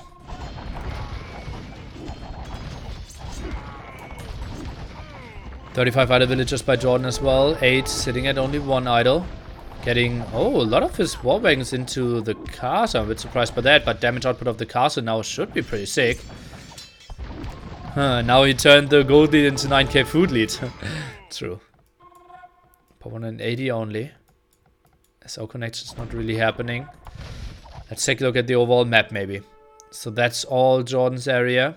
Still completely in 2 sides. That area completely without fighting because all the SO are blocking. But the biggest fight is going on at the left hand side. JorDan with the hill advantage here. Castle on a hill behind this as well, though. JorDan getting another castle up as well. Where are all the war wagons? Look at that. 16 in the castle. That would really be needed outside. increasing the damage output from the outside as well. Habadi is now going to the front. War Wagons unleashed, but not because he wanted to, but because the castle was going down. And it is down now. The snipe last second didn't happen because there was one trap still in the back as well. And 8 is now pushing, still has 3 traps around. SO connection of JorDan. Can it be massive? It cannot. And do we have the snipe here in the back? Ooh, not really going to happen. 5 SO getting some solid connections at the top here. War Wagons going down again. Trading off 1-4-1. Not really. Why did we not see any damage there?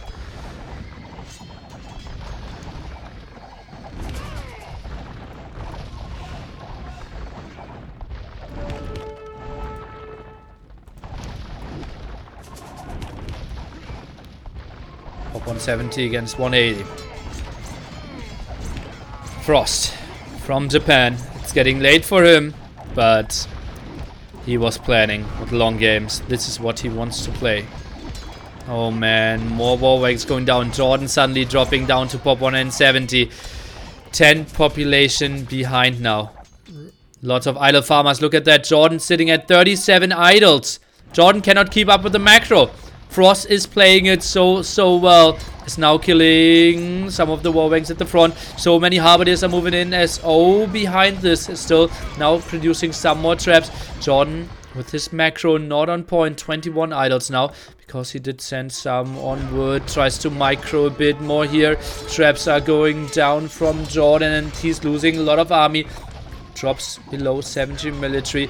Below 173 overall population. Another snipe on the SO. Where are the traps? From 8 to punish JorDan here. Absolutely stalemate at that right hand side area. Not a lot of stuff happening. Some more traps here.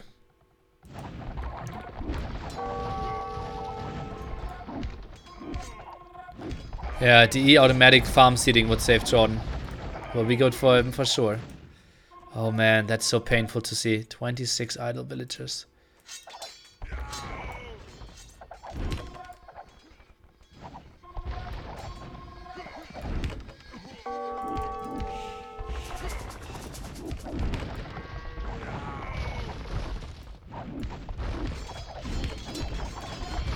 Another fight against the hill. Only one trap so far.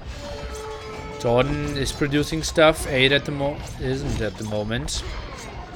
Not the greatest resources for him. Now 5 more War Wagons. Where did he get the gold from, man?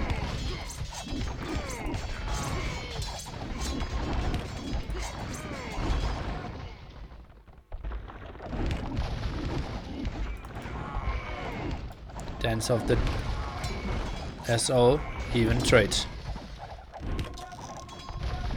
Suddenly JorDan at 90. Well, basically pop limit. 8 at 160. Losing a lot of control here. JorDan with a better first engagement there. Got so much map control. Still one more relic for him ticking away. I think there shouldn't be much gold income at the moment, right? Oh, JorDan is actually still getting some gold. Okay, so that will be counted in there. 250 food for JorDan only. Did reseed those farms. Some idols here. Is preparing a big side attack. Hello. But Habadi is already here. Side attack prepared by 8 as well. Whew. Think JorDan has this. It is looking better for him. Think 8 is playing it slightly better, but the situation is just so much more advantageous for JorDan. 34 more Hussars queued up. He has 24 overall. Skirms now added. That's a bit surprising to me. Maybe he saw JorDan going for too few Hussars, but he's counting that. How much wood is left for Frost to take? Oh, he still has that one and those 2 at the top. So not too much more, while JorDan has massive amount of woodlines, as we can see. So JorDan, if he wants to go super stylish, maybe cutting those woodlines might be an option. Our relics shown at the bottom right.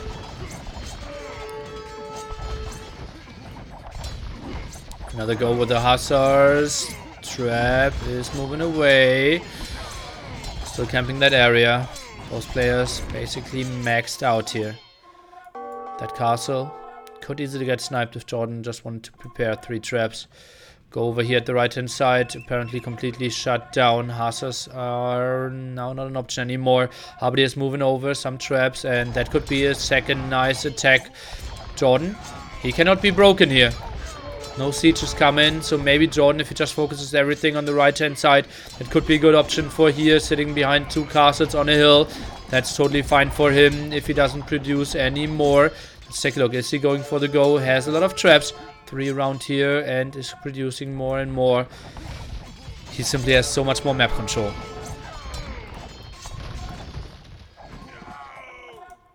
Another castle. Oh boy, that's a risky one.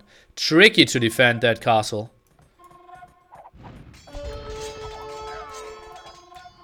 Let's take a look what he's trying to achieve. Habadi is now moving forward here. 1 SO was produced but cancelled. More SO being sent over. Would love to see some more war wagons here. Need to have some more Halberdiers as well in that fight. Going for some more gold here at the front. 8 at the limit with all his resources. Top 190 for him. Halberdiers taking a solid fight. Still the hill advantage for JorDan. This one, lovely move for him.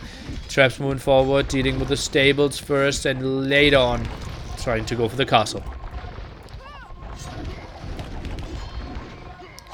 Why is the castle so tricky to defend? Well, traps can attack from here, traps can attack from here, and JorDan can't move in with any SO and really snipe those, right? It's very easy to protect potential traps for 8, so I don't see that castle living for too long if 8 wants to go for it, but at the moment, well, he has 3 traps in production and 1 out.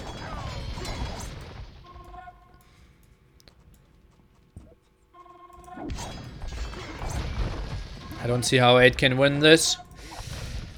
Maybe hoping for JorDan to disconnect. Maybe waiting for JorDan's.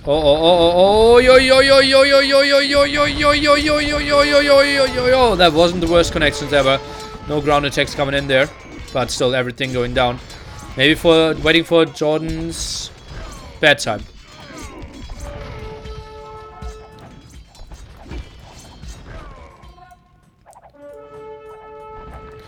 Why best of 7 for qualification? I will repeat myself. This is seed 16 against 17. This is a Michi player, and they picked the slowest civilization. Or they got, yeah, 1 slow civilization picked and 1 in the random war. There will be best of 7 series that will not take even a full hour. There are no restarts, there was no Civ drafting, there was no map drafting. So, although it takes endless amount of time, we still are only 1.5 hours in this series.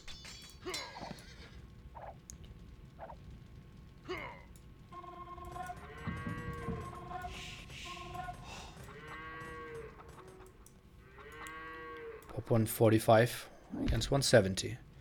JorDan going for some traps. Goes up for some more villagers. Is at 110. Only 1 idle for him now. So nice fix there. 8 without a single idle villager at the moment. Military count even for both.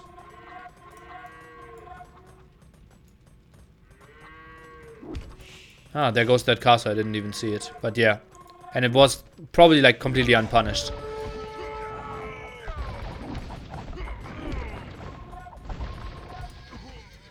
Nothing happening here. Okay, let's take a look at woodlines. We're running out of that one. We still have some here. The rest is dry. 8 is only sitting at those 2 woodlines. Now makes a big go through the center here. Habadi is trying to defend. Villagers idle next to that. JorDan still getting more gold at the front. SO going down, but all the hussars with it. Uh-oh. 8 is running out of wood to chop. And JorDan, he's fine with this. He still has 1 more relic. He has endless amount of map control. He has the production. Pop 160 against 200. And JorDan winning his home map and very likely the home map of 8 as well. And now we have faster civilizations behind this. Should put him in a pretty sexy position.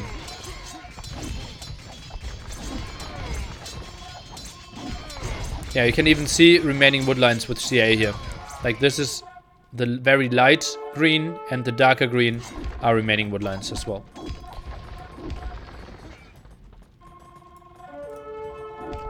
Oh, another raid at the top. And that's, well, without really an army against that. Halberdiers. Oh no, now they're getting queued in there. But villagers will die. We are now down to, or up to 84 dead villagers here. JorDan still holding on to that hill. Can you explain faster civilizations? Yes. Civilization like Koreans. Where is the rushing army? Where is the army that can produce quite quickly? Or like kill an opponent. It isn't really existing. If we compare that to, for example, Franks, where everyone builds 60 paladins and you rush around and can kill your opponent quite quickly. That's something we call faster civilizations. Goth, Huns, Franks are very fast civilizations, Mayans as well. Slow civilizations are, well, most civilizations that basically rely on SO. So Koreans, Teutons are really slow civilizations. Vikings as well. The lack of siege rams most of the time makes the civilization slow as well. Celts isn't that slow because you can kill an opponent quite nicely.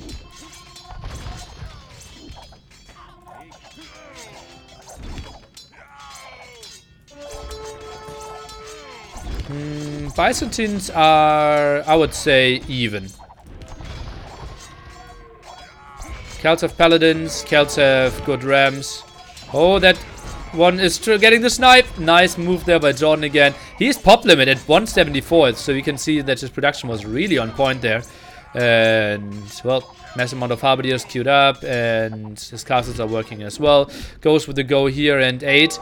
Well, he does not want to lose his home map, but I think he is running out of options, right? Not controlling that left-hand side. Slavs is slow or fast? I would say a mix as well. It's very campy, but you can kill opponents. Catenaccio Pro Club. Thanks for your sub, man. Using September. Subbing for half the cost. I think the next go over the left-hand side might finish the game. JorDan camping that hill so nicely. The better KD for him. More gold income over the whole game by him. And that's just too sweet. And 8 is just saying GG, well played. And indeed, JorDan did play that one well. He did play 8's game. He did play the slow game. Was controlling the hill so well. Took that one beautiful engagement in the center. And from there on, with the hill advantage and the better SO, more relics and more wood control, did win it. GG, well played. Impressive game by JorDan. A game that I thought would have been so much better for 8, but JorDan really delivered, guys. And if you want to see some killing, stay tuned because the next civilizations will be very fast. Filling, thanks for your sub as well. And Jordans are flying in the chat. Lovely move. I will see, can I take a look into the overall gold earned? It is in the end 40k to 30k for JorDan, so that's sweet for him. Let me see if I can show that to you. Part, oh no, I can't. Capture H is blocking that. Fields, Capture H, man. Okay, Hunts War on GA. The War of Wars is coming up next, and that should be pretty damn sexy for sure. Anti-statics then in favor of fast players. For sure it's more attractive, but a disadvantage for players like Frost. Yeah, but it is the Deathmatch World Cup, right? And like, we aren't doing Forest Nothing either, or Michi. We want to have entertaining series as well, and that's why we have some faster civilizations in there. And, well, this is simply how DM wants to be played as well, right? Fast civilizations, massive amount of killing, and guys, they aren't getting tired. Game after game. Spec delay already started in this one.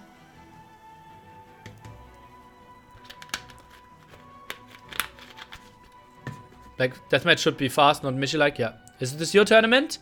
Well, I'm the main organizer. But it's not like my tournament.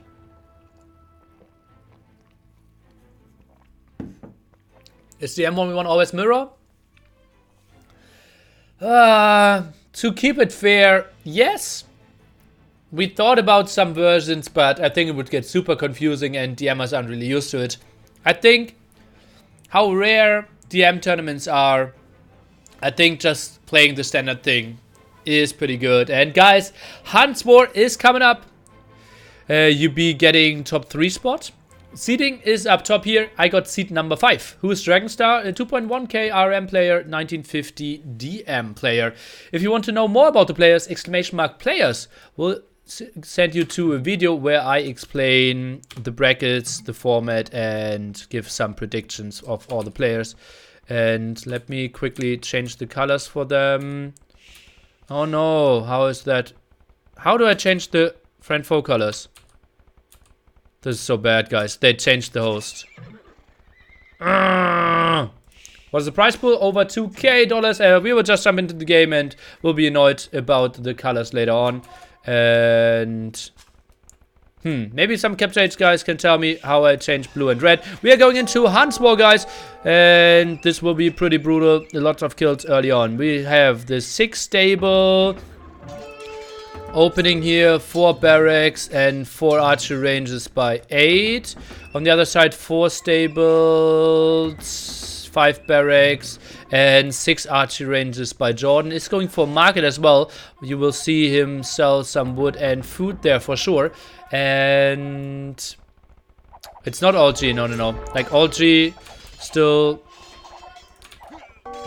we'll just change it that way. If I can maybe all G it from here. No, that's pretty bad. Isn't color changing forbidden? Well, they're teal and blue, so we will, yeah, okay, we have to go for this one. I think they changed the host. They stayed with blue and teal. All T for flip colors. Hello! Thanks, Brain.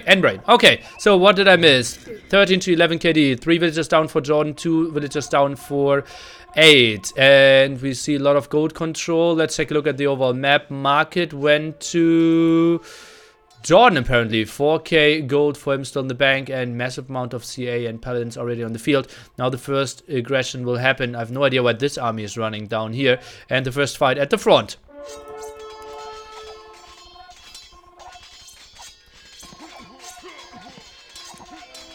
JorDan with 2nd and 3rd gold spot, not too pretty for him. Goes for some regrouping there. And nice hull controls by him. Goes for a lot of castles at the front. Goes for the gold in the back as well. And most players at pop 140 already. Just think about it. Last time we had JorDan at 110 when we had the 10-minute mark, while 8 was sitting at 200. Rams now being added as well. That looks like more paladins for JorDan, but he is having a lot of his army still in the back, not really fighting with that part, and is now retreating, something you don't really want to do because, well, sometimes you have to do it, but ideally you want to reinforce from behind. Both players at 153 army, or 153 overall population. It was military count slightly advantageous for JorDan, and now we can see why we call it a fast civilization, because a lot of stuff is happening and a lot of units are dying. Now the army that was patrolling at the bottom is finally coming in as well. JorDan with a nice amount of CA here. JorDan even mixing in some crossbowmen and some two-handed swordmen. Control A to select all army. Oh, look at that. JorDan even too big to be displayed properly. Funny.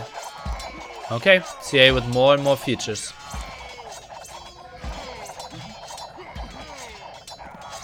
And JorDan is pushing quite nicely, outmassing here. He had the market. Not a lot of villagers on gold at the moment. And as you can see, 460 gold, only 4 frost left here.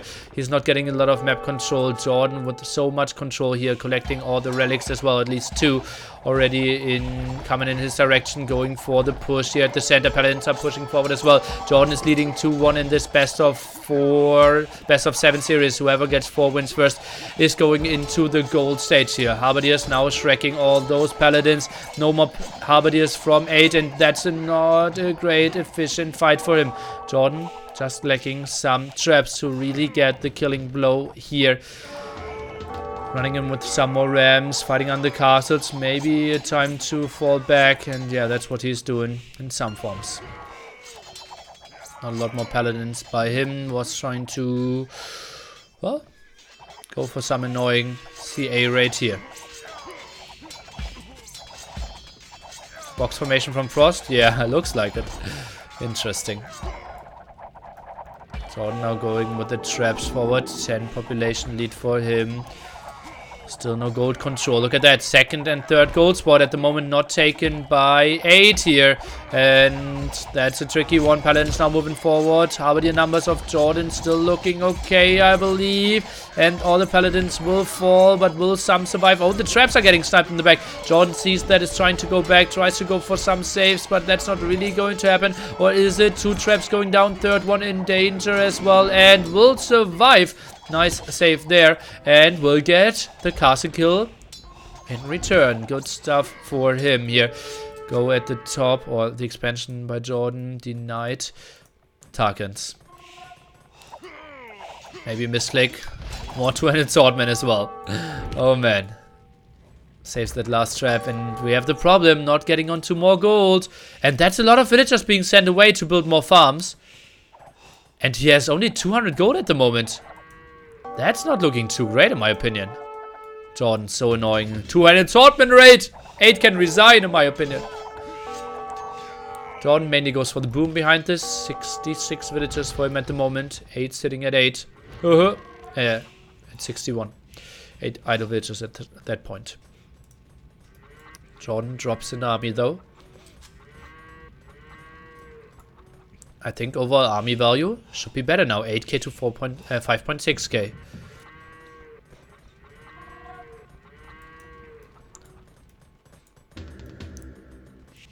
JorDan queues up some more paladins. Look at that. He's loading so many resources. There should be 40 paladins on the fields. Now goes for Tarkans. Interesting choice. Huh. JorDan not getting the resources on the map. What's happening? Wants to reboom, wants to start farming a bit behind this. It obviously is tricky, right? We are only looking at the army. They are fighting at 3 different spots and trying to reboom with ATCs and building castles, collecting relics. It is 2v2 or 3v2 in relics, by the way. Advantage there for JorDan, and both players nearing maxing out now, and they have strong armies again. Look at that amount of paladins and CA. We have another big engagement coming here. Overall, way more HP on the field for Miss 8. But a lot of those are in rams and traps. Paladins now taking the engagement again. I think this is a better one for our Japanese. Sent some paladins again to snipe those traps. Is getting one, is getting the second one as well. Keeps his own trap alive. Paladin numbers of JorDan are really dwindling. KD pretty much even at the moment, and rams are soaking quite nicely. Oh man, but we have some raids in the back. Some of that shut down, but some of that still active. CA numbers in the center, I think a bit better for 8. Castle is going down. Whew man, what an intense one. Finally getting onto gold spot number 2 and building a mill next to the berries. That's something you very rarely see. Goes on to gold number 3 as well. I think the gold income now should be way better for 8 in some seconds at least. Although JorDan, he's getting 1 extra gold spot, 2 extra gold spots for him. So it is 3 against 5 gold spots at the moment. Well, that makes it better for JorDan then.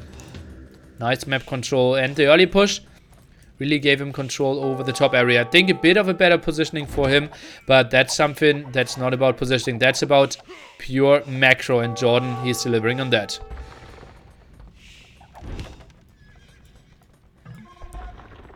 Okay, both players now max out. Calm before the storm, before the next game. And well, oh boy, this is a long series, but simply because it is so evenly matched, and we will see so many incredible series coming up in this one. And yeah, this is only day 1 of a 4-week long tournament.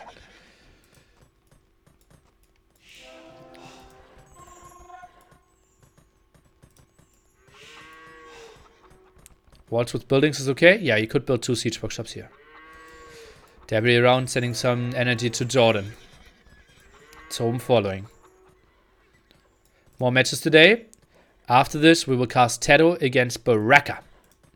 A DMer specialized on Franks against, I think, the 4th highest seeded RMer. I think seed 8 or something. Teto. Tomorrow we will have the Viper. Tomorrow we will have Yo against Miguel. Tomorrow we have me as well. So, if you like DM, if you like to see good players play, if you like to see units die, you are in for beautiful weeks of Age of Empires, and starting off with a pretty solid week already. Who's number 1 seed of the tournament? Viper. I'm seed number 5. Exclamation mark players will give you more info over all that. 8 now at pop 183. JorDan still annoying here at the side. Stays active there. Nice push through the center. Builds some more siege workshops. Even goes for that gold. Sneaky move for sure. He will have more gold in the long run. Look at that. 6k gold in the bank for him. 13 paladins queued up. 10 CA behind this. And this is an interesting engagement here. I think this should be slightly better for 8 here.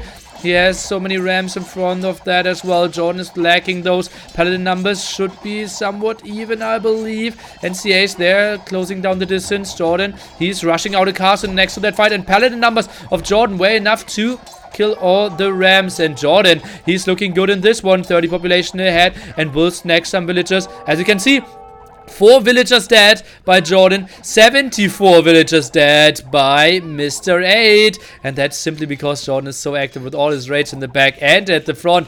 JorDan with a fast civilization finally really showing his speed and his skill here. Trying to go for the 3-1 lead before we go into another fast civilization.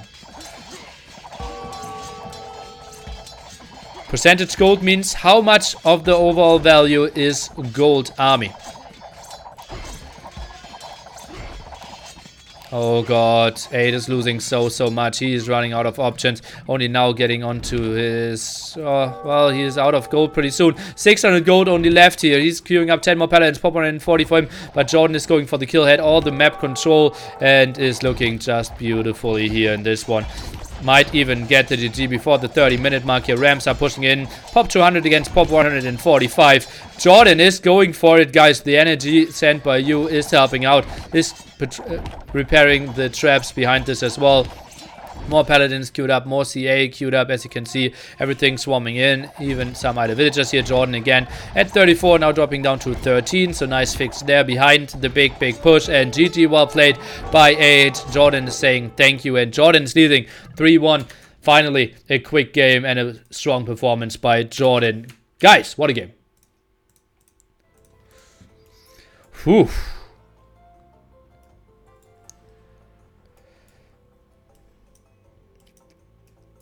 After losing the Teuton War on Ghost Lake, JorDan with a flawless performance behind this. 800 people watching at the moment. I hope you enjoyed the show. Next up will be Gold Rush Goth War. This should be a pretty intense one as well, am I right? Gold Rush Goth War, indeed. JorDan with a solid performance in this one. Had all the extra gold spots, had 1 relic advantage, had the market as well. That wasn't even fair. And gold in the end, 20k to 15k, and JorDan still had so much to mine behind this. They're instantly jumping into the next game.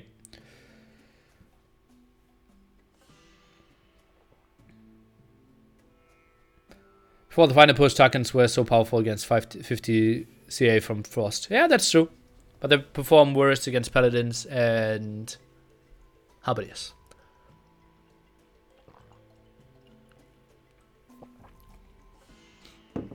JorDan has the potential to do well. We will see. Lineup is pretty sick, guys. Lineup is pretty sick. So even if JorDan is performing well here, there are a lot of massive stones in front of him. Can you explain the bracket? Quickly, because you asked so nicely. So we had over 50 signups. The top 32 were taken. They will play a single elimination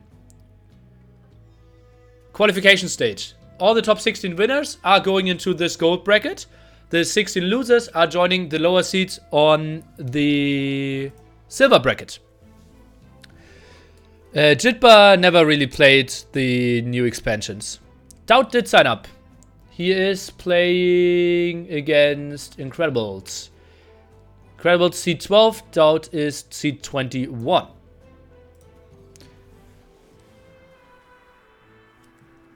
Is there a prize pool for the Silver League? Yes, 5% of the whole donations go into the first one. And every time someone is late,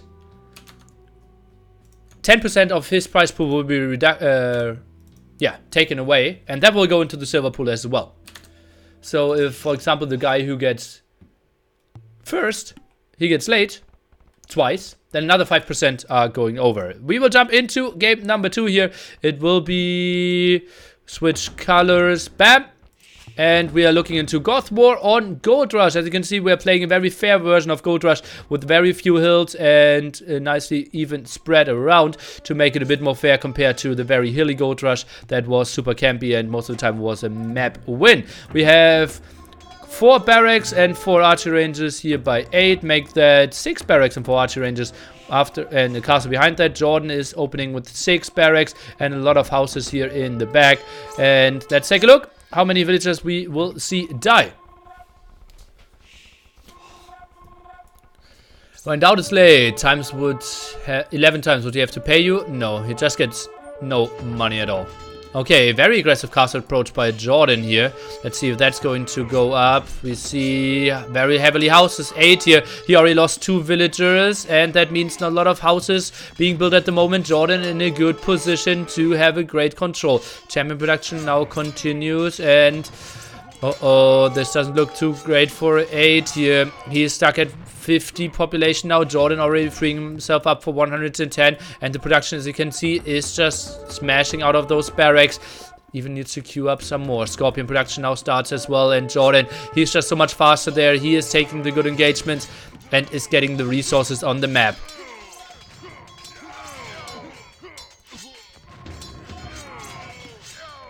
Oh, JorDan is taking this fight quite nicely as well, I believe. Still no siege behind us though, so hand cannoneers in small numbers still doing some damage as well. JorDan with 40 population advantage though. He's just looking so good, getting all the production out. Need to queue up some more champions though. As we can see in 26, his barracks are going empty. Has a lot of scorpions queued up, and well, JorDan already goes for the heavy farming behind this. Look at that. Oh, man. And, well, that's not a pretty farm, Eco. Oh, God. But, well, maybe the game is over before that. Actually, no. He is taking the engagement before he gets onto the scorpions. And his production is lacking. Look at that. Only 8 champions queued up. His barracks are empty at the moment. Not really using those. And he still has 11k more food left. And, yeah, those are really some T90 farms. Uh-oh, JorDan, not with the proper production here. Now queues up 12 more champions, some more onagers. Didn't really get the spam rolling. And yeah, 1 mil. Oh god, this is so wild.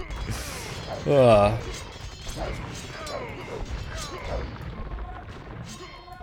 Okay. No one really on gold. JorDan gets 1 castle out, traps around though. And 8 is holding this. JorDan simply not with the usage of his barracks. Now has no buffer in front of his scorpions.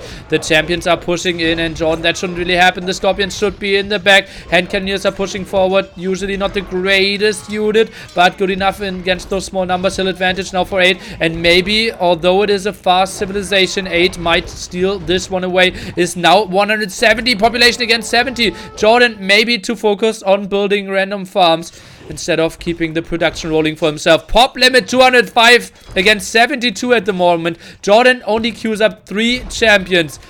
Oh boy. And 8 behind this. Not a single farm seeded. So he will run out of food earlier.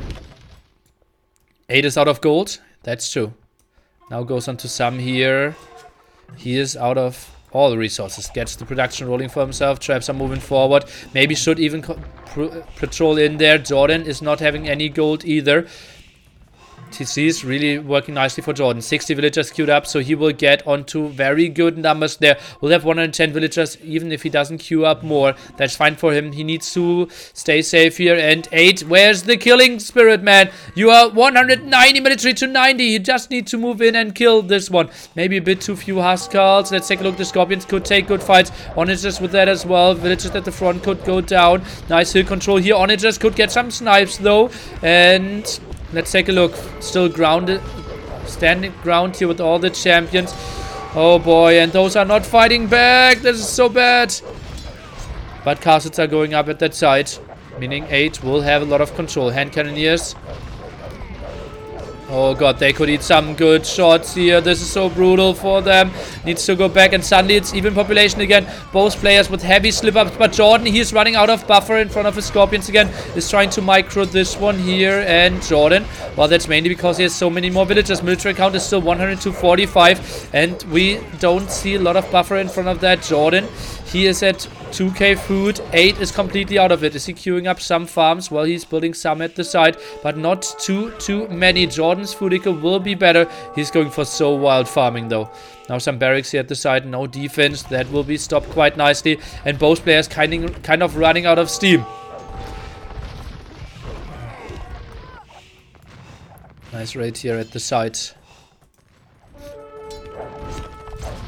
JorDan pushed off the main gold now. Scorpions could eat a big shot. Oh, but Onager is getting back. Military count still doubling. JorDan is going for that gold again, but is getting pushed back here. And this is Gold Rush as it should be played. Massive fights through the center. This is how deathmatch should be played, guys. Getting that relic in the, or that monastery in the back there. That raid quite nicely. Another castle being built, but 8 with only 47 villagers. He's dropping down to pop 94. JorDan, did he survive this one? Is his eco carrying him now? He's at 100 villagers. 8 with more mills, but more side attacks from JorDan as well. He's so active here. What a beautiful raid by him for sure. And well, it's still the big question of the gold control.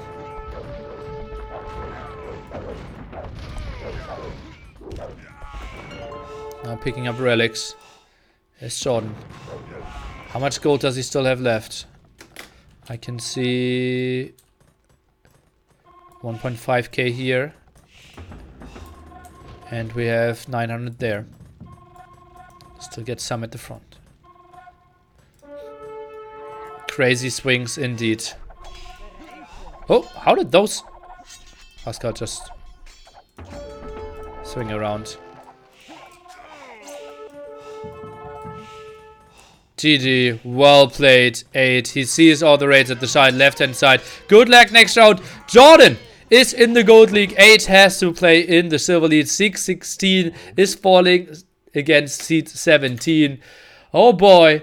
And if Viper is winning, that will be the next matchup in the Gold League. JorDan is back indeed. Thanks for all the support in the chat, guys. And don't go anywhere. We will have Tato against Baraka next. Seed 8 against seed 23 there. And yeah, 8 simply too slow with the production there of his economy, or the setup of his economy. And had 200 army, or like 180 army against, what was it, 70 army, but couldn't go for the kill. Couldn't finish the game. And JorDan, well, he just delivered. I can ask JorDan for an interview for sure. And interview? Question mark? Oh, he is D&D. So I asked interview? Question mark in the game room. JorDan love. Indeed. So I can edit the Gold League. And can rename participants. And it will be Frost 8 will be JorDan. We are saving that.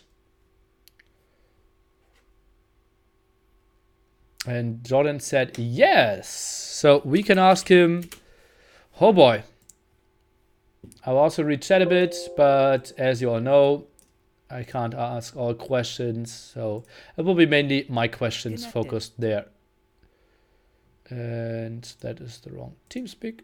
Disconnected. Connected. Oh, he wants to Discord. Okay. Never done that before. JorDan. 23. Start voice call. Disconnected. Hello. Hello! 1 sec. Nearly. Okay. 1 sec. Okay. Can you say something? Nearly. Test. JorDan is Awesome. back. Awesome, man. Awesome. JorDan is back. That's awesome indeed. Oh man, how do you feel? Very, very good. Obviously, I'm very happy to make it into the Gold League. That was Yeah. a big step, obviously. Yeah. And yeah, most likely I'll play against Vipers, so very looking forward to that for sure. Well, but then you still should have a pretty easy Silver League there for you afterwards. But still, let's Thank talk. you. Let's talk.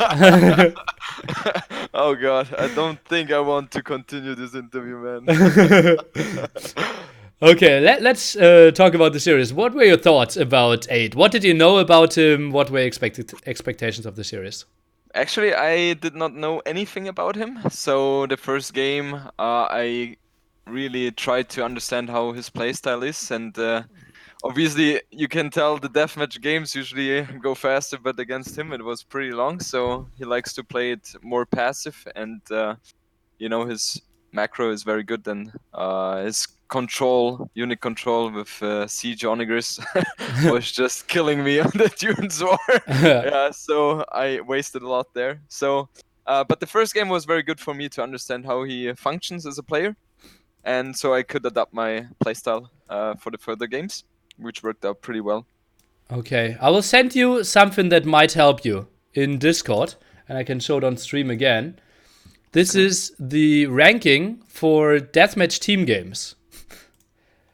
Okay, so he played deathmatch in the past. Already. Yeah, he is a Michi only player who only plays against like 16, 1700s and has 43 streak at the moment. What the hell? Yeah, okay, so that's where he excels, I suppose.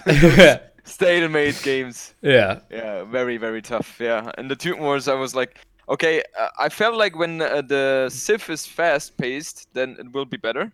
Mm-hmm. Which was the case. And also, I was very happy that he picked Koreans because those war wagons, they don't die immediately against those shots. So that helped as well. Oh man, yeah, sweet stuff. So after you won game 2 and saw that he isn't the fastest one, Yeah. how confident were you going into game 4 and 5? I was very confident because I felt like I warmed up, so to say, so I felt I played faster as well. And Mhm. I knew that the following games would go a bit more fast paced. Mhm. So especially Hanwar, I felt very confident there, and also Goffar, even though Goffar was scary at the beginning, but turned out to be nice. So overall, very happy indeed. Yeah, your farms at the top. Any comments to those? Get the farms out with Goff. But yeah, I don't know. I just wanted to spam them as fast as possible, but maybe not the most efficient way to do it. The 1 mil there felt so weird. Well, just get it going, and then after I could fix it. Yeah. Okay. Lily, one question to you. Yeah. Have you ever seen such a nice farm from a deathmatch expert player? Yeah. There was like, we even have a meme in the DM world.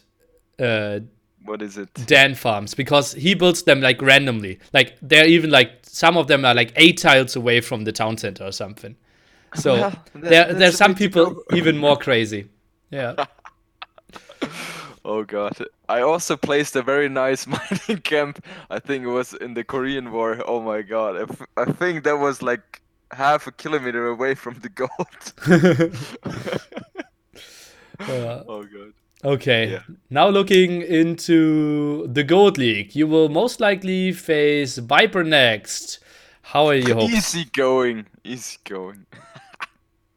No, I don't know. Like, it's Viper, obviously. He's much faster than I am, and he's also smarter. So I just hope that I'll make a good game.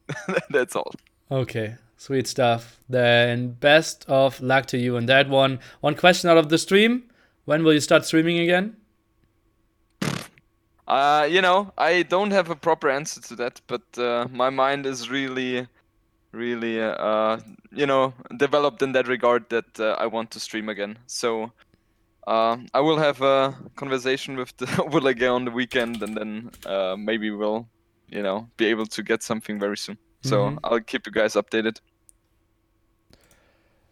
Okay, sweet stuff. Jordan, thank you so much for entertaining us. It was a hard series, surely, with that long game 1 and 3. I wish you all the best in the tournament. We want to see more from you. Thank you, Nili, very much. Thank you for organizing. Have fun, guys. Bye-bye.